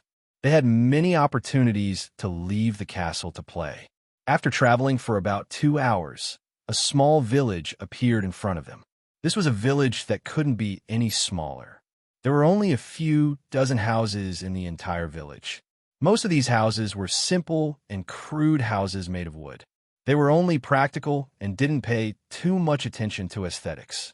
This made them look very ugly. There were only a few houses made of stone. Gray and the others were led into one of the stone houses because this stone house was the home of the old man who led them here. Although the old man was submissive in front of them and knelt down at the slightest provocation, in this village he was still considered a powerful and influential figure. After all, he was the village chief and had quite a lot of power. Especially in this world where the law wasn't universal, many times the village chief had the final say. In the hall of the stone house, Gray and Viscount Fergus sat at a round table, drinking tea and resting for a while. The tea set and tea were all brought from the castle. The castle's soldiers boiled the water and made the tea. On one hand, it was because most nobles were misophobic and would never use the bowls and utensils of commoners. On the other hand, the world of nobles was always full of conspiracies. There might be spies from other territories hiding among the villagers. If they were to poison them, it would be a big joke. Beside the 5 of them, the village chief and his family, an old woman, a middle-aged couple, and a boy and girl in their teens stood aside cautiously, carefully accompanying them. "What are you doing?" At this moment, a voice came from outside the house. From the sound of it, there should be some villagers who were stopped by the cavalry outside the house. "Village chief, village chief." This was the voice of an anxious man with a strong local accent. It was slightly different from the language commonly used by nobles, but it was still barely understandable. "Let him in," Viscount Fergus ordered. Not long after, a middle-aged man with messy hair was led in by the cavalry. He saw the village chief standing to the side and immediately shouted anxiously, Chapter 38. What? Someone died again? The village chief's expression became even more anxious. He subconsciously glanced at Viscount Fergus before suddenly recalling something and hurriedly said, "This is Lord Viscount. Quickly pay your respects to Lord Viscount." The villagers had already noticed that an important person had come to the village. After all, there were dozens of cavalrymen guarding outside. When they heard that it was the most powerful Viscount in the territory, they quickly knelt down. "Greetings, Lord Viscount. Get up." Viscount Fergus gestured for the other party to stand up and asked, "Are the bodies of the two dead children still preserved?" "Yes, they are still preserved." Knowing that the person in front of him was actually a Viscount, the middle-aged man stuttered a little. "Bring us there." Viscount Fergus stood up and ordered. "Yes, yes." The middle-aged man with messy hair hurriedly led the way. After circling around the village a few times, they arrived at a small flat piece of muddy land in the village. There were more than 100 villagers wearing rough clothes gathered there. There were men, women, and old, but there were no children. They were probably afraid of scaring the children, so they drove the children back home. The expressions on their faces were different. Some were worried, some were afraid, and some were numb. They surrounded two straw mats in the middle. Because there were too many people around, they couldn't see what was on the straw mats. "Everyone, quickly pay your respects to Lord Viscount. This is Lord Viscount." The village chief jogged over and shouted to the crowd, "Lord Viscount, it's Lord Viscount. Quickly kneel down. It's Lord Viscount." The villagers didn't care about the muddy ground and all knelt down. Their faces were filled with fear and trepidation. To these ordinary villagers, a lord was already an incredible figure, and a Viscount, who was 2 ranks higher than a lord, was even more so a lord at the top of the world. "Everyone rise." Accompanied by a group of soldiers, Gray and his group walked over. Viscount Fergus glanced at the villagers and said indifferently, "Thank you, Lord Viscount." The villagers stood up one after another. They didn't dare to pat the dust on their knees and could only stand there cautiously. "Lord Viscount, the bodies of the 2 children are over there." The middle-aged man with messy hair pointed at the 2 straw mats behind the villager. "Get out of the way! Get out of the way!" The soldiers rudely walked forward and drove away the villagers who were blocking the path to the 2 straw mats so that Gray and the other 4 could pass through. Soon, the 5 of them arrived in front of the 2 straw mats. On the 2 tattered straw mats, there were 2 corpses of boys who were less than 10 years old lying on them. There were 2 couples looking at the boys on the straw mats with sorrowful expressions. They were probably the parents of the 2 boys. The appearance of the 2 boys was very miserable. Their bodies were badly mutilated and dripping with blood. One could clearly see the bite marks of sharp teeth. One of the boys was wearing brown linen clothes. At this moment, the linen clothes were dyed red with blood. Half of his neck had been bitten off, revealing an obvious hole.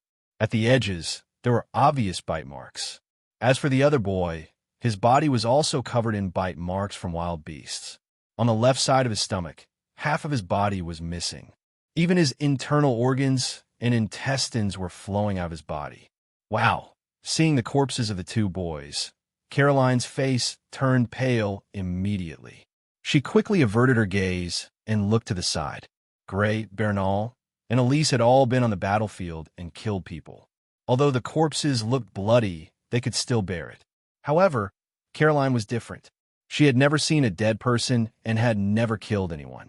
Suddenly seeing such bloody corpses, her face turned pale. "Sister Caroline, are you okay?" Gray noticed the change in Caroline's expression and asked worriedly. "No, I'm fine. I'm just a little uncomfortable." Caroline shook her head with a pale face. However, she no longer dared to look at the corpses of the 2 boys. Seeing that she was indeed fine despite her pale face, Gray's gaze turned back to the corpses of the 2 boys. His brows furrowed tightly.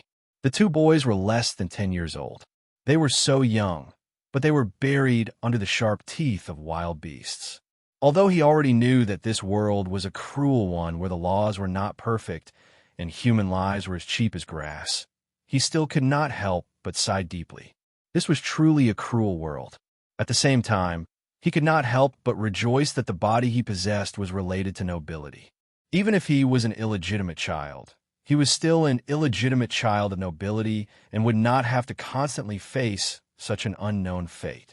Moreover, this body had outstanding talent for cultivation.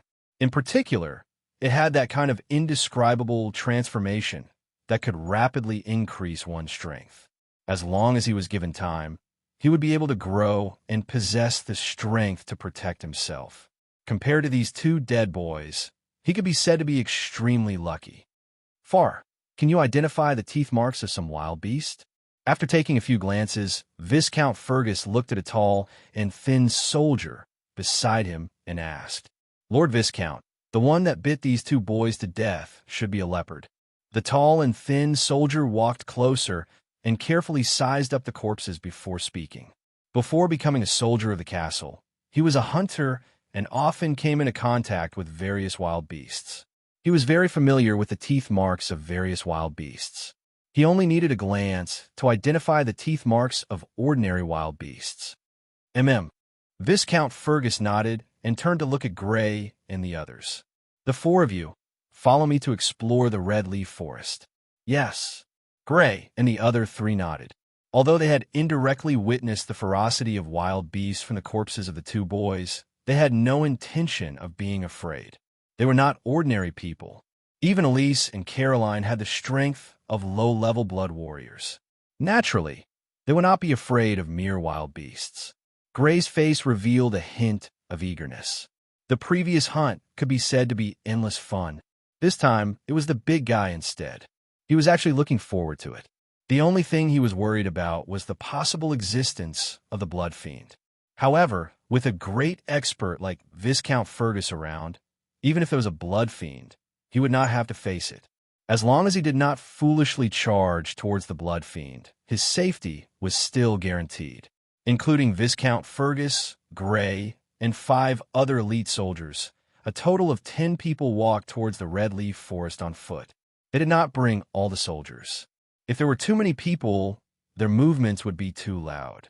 In the forest, it would be easy to expose their whereabouts and be ambushed by wild beasts. Moreover, the 5 elite soldiers following them were not randomly selected. The 5 of them either had hunting and survival experience or experience in searching. The soldier called Far From Before was among them. Pa. The 10 of them were either young adults or those who practiced blood techniques. The weakest among them was a low-level blood warrior. Their speed was extremely fast. In less than 10 minutes, they had arrived outside the Red Leaf Forest. From this, it was not hard to see that Goat Horn Village was too close to the Red Leaf Forest. It was indeed very easy to be attacked by wild beasts. The Red Leaf Forest was a red forest that extended endlessly into the distance. The end of the red could not be seen. It was like a cloud of fire that extended into the sky. Among them, most of the trees had red leaves. Only a small portion had emerald green or withered yellow leaves. The red leaves on these trees were not exactly the same. Not only were there differences in shape, there were also differences in color. They varied from light red to deep red to vermilion. It was obvious that there were many types of red leaves here. This was probably the origin of the Red Leaf Forest. Ka. When they arrived here, the 10 of them became cautious. They walked forward slowly and with light footsteps. There was no sound of conversation. There was only the occasional crisp sound of feet stepping on the withered leaves. The soldier called Far walked to the front. Because he had experience hunting in the forest, Viscount Fergus had let him lead the way to investigate. Gray walked in the center of the group. Along with him were Bernal, Elise, and Caroline. Beside them was Viscount Fergus. With this position, Viscount Fergus could immediately react and lend them a helping hand in the event of an emergency. As he walked forward, Gray's gaze scanned the surroundings. There was vigilance, but there was also a trace of admiration. Tall trees, winding vines, and stubborn weeds growing in the gaps between the trees. The forest was beautiful. Anyone who saw it would be amazed by its beauty. Of course, Gray was more vigilant than anything else. The forest was beautiful, but also dangerous. It was beautiful because it was rare, but it was also dangerous because it was rare and no one knew what was inside. His hand touched the hilt of the long sword hanging on his left waist. Viscount Fergus had given it to him the last time he went to Viscount Oliver's territory. He didn't take it back afterward. Knowing that they might encounter wild beasts this time, he brought it with him. Whoosh! Suddenly, a long, thin figure with a faint red color darted down from a red-leaf tree and attacked Caroline, who was beside Gray. It was a meter-long snake with a faint red body. It was hidden on the red-leaf tree and actually didn't notice it. Gotcha! Gray's hand quickly reached for the long sword on his left waist. He unsheathed the long sword and took 2 steps forward, shielding Caroline behind him. He swept the sword out. Pooh! The long sword swept a position slightly below the red snake's head. Immediately, blood splattered as a triangular snake head flew up and fell to the ground not far away. The snake's body was blocked by the long sword and lost the power to pounce forward. It fell straight down and smashed into the ground full of fallen leaves. It twisted a few times and made the leaves crackle. Chapter 39. This snake is poisonous. The soldier named Far glanced at the triangular head of the red snake and was immediately shocked. Thank you. Hearing the soldier named Far's words, Caroline looked at Gray, who was standing in front of her. Her face was filled with joy and gratitude. The sudden appearance of the red snake really gave her a fright, causing her to forget to dodge at the first moment. Although she had fought with the castle soldiers several times and had a certain amount of battle experience, that was when she was prepared. In the face of such a sudden situation, her reaction was slightly slower. Fortunately, Gray had killed the red snake. Otherwise, if she was bitten by a poisonous snake, even if she did not die, she would not have a good time. No need. Gray shook his head. Even if it was a normal person, he would not hesitate to save them. Not to mention that the other party was the sister of this body. Not far away, Viscount Fergus raised his eyebrows. A trace of doubt appeared on his face, but he immediately shook his head. The moment the red snake appeared, he naturally sensed it and was prepared to save Caroline. However, at this moment, he found that Gray had already drawn his sword and rushed out.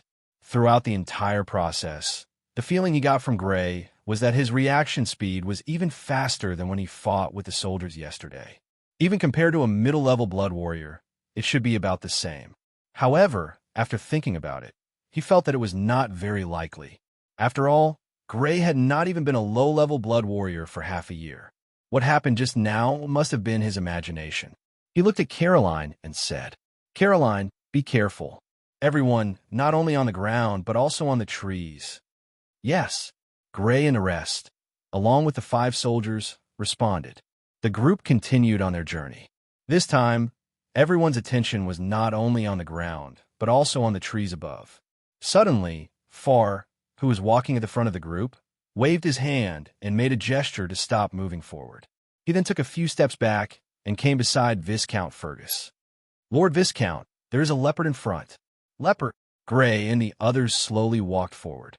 Through the gaps between the branches and leaves of the forest, they saw a large beast resting at the intersection of the branches on a Y-shaped bare tree a few dozen meters away. It was a wild beast with yellow fur and black spots all over its body. In terms of body length, it should be about 2 meters. It did not look strong, but rather slender. It was very similar to the leopard that Gray had seen in the movie Animal World in his previous life, but there were some differences. The biggest difference was that it didn't have any black spots on its head, but the leopards in his previous life had them. "Lord Viscount, do we take a detour or kill it?" Val whispered. Viscount Fergus's eyes moved slightly, and he already had a plan. He looked at Gray and said, "Gray, go kill this leopard." "Yes." Without hesitation, Gray gently pulled out the long sword from the left side of his waist. Then, he tiptoed and slowly approached the leopard resting on the tree. 30 meters, 20 meters. Oh, ayo. Just when Gray was only 10 meters away from the leopard resting on the tree suddenly twisted its body. Its head looked at Gray with vigilance and savagery. It had discovered Gray. Although Gray tried his best not to make a sound, there were leaves all over his feet. It was too difficult to not make a sound, and a wild beast like the leopard had extremely developed hearing. "Ha! After discovering Gray, the leopard did not run away. Instead, it jumped down and landed lightly on the ground. Then, its body pounced forward, and it suddenly pounced a few meters away towards Gray. As a predator, when it saw a human, its first thought was not to run away, but to kill the human. Ayo! Its running speed was extremely fast, just like the leopards in his previous life. The leopards in this world also had extremely terrifying speed. With such a terrifying pouncing speed, even a strong adult man might not be able to avoid it. It was almost in front of Gray in an instant. 2 rows of sharp teeth were exposed, and its bloody mouth bit toward Sean. At the same time, there was a strong stench. This leopard must have just finished eating. Swoosh! Gray dodged to the side and avoided the leopard's frontal attack. Gray was not a strong adult man, but his speed and reaction were even more terrifying than a strong adult man's. This was because he was a blood warrior, one of the strongest groups among humans. After dodging the leopard's frontal attack, Gray did not stop there. The sword in his right hand slashed out diagonally, appearing just in front of the leopard's pouncing path. Pooh! The leopard seemed to have bumped into the blade of the sword. Its throat was cut open, and its blood turned into a bloody mist. Due to inertia, it rushed forward a few meters and then fell to the ground with a plop. It twitched abnormally, and its body slowly became stiff. However, Gray quickly dodged, avoiding the splattering blood and not letting the blood splatter on his battle armor. Seeing that Gray had killed the leopard, Viscount Fergus and the others walked over. He actually killed this leopard with a single stroke. Young Master Gray is really amazing. Even this leopard was so easily killed by a single stroke. I'm afraid we can't block young Master Gray's sword either. The 5 elite soldiers looked at each other.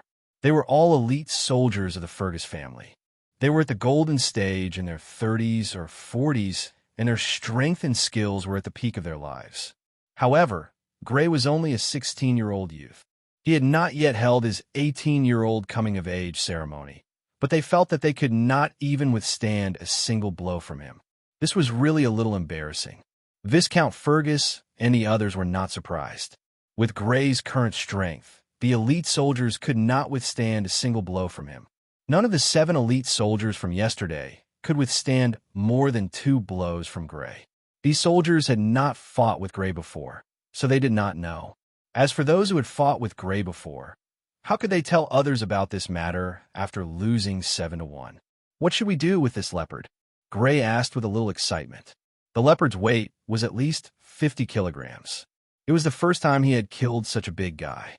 Gray really wanted to bring it back to the castle and let the castle chef make it into a delicacy for him to feast on. Young Master Gray, you only need to use a rope to hang it on a tree so that it won't be ruined by other beasts. When we come back, we can bring it back on the way.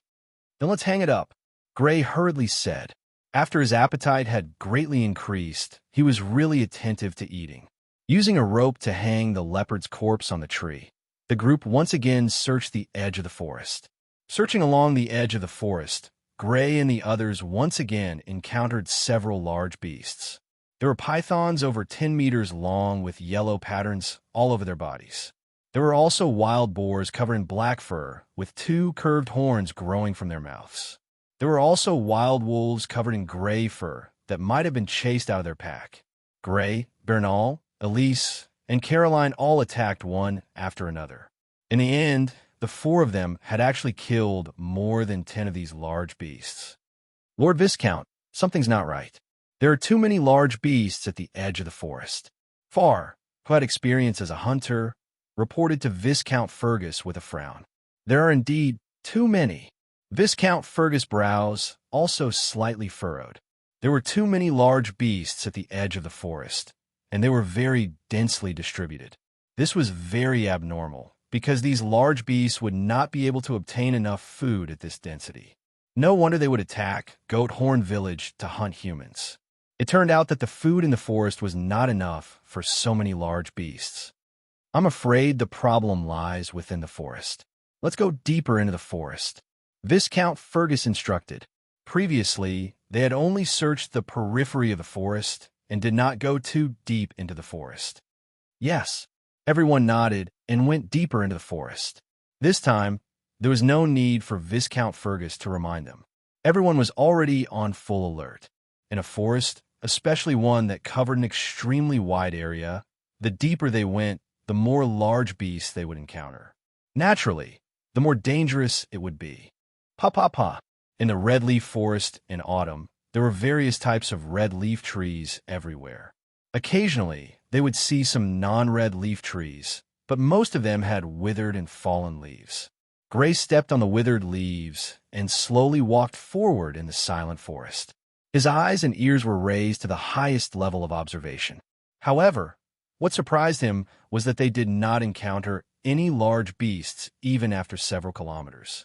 Instead, they encountered some small beasts. For example, wild rabbits, pheasants, or unknown beasts that looked like rats but were larger than rats. In short, there were no large beasts but many small beasts. This was very abnormal. There were so many large beasts at the periphery of the forest. This was a place that was slightly deeper into the forest. It could be said that there was an abundance of food. It was impossible that there were no large beasts. Lord Viscount, there might be a very powerful big guy nearby. Beads of cold sweat appeared on his forehead as he reported to Viscount Fergus in a low voice. Be careful, continue to search. Viscount Fergus nodded to show that he understood and signaled for everyone to continue searching. However, it could be clearly felt that the look in his eyes was getting sharper. Everyone continued to go deeper into the forest. However, just as they went a few hundred meters deeper, roar! A terrifying roar came from afar and entered their ears. It sounded like a drum or metal being struck. It was sharp and ear-piercing, causing their eardrums to vibrate.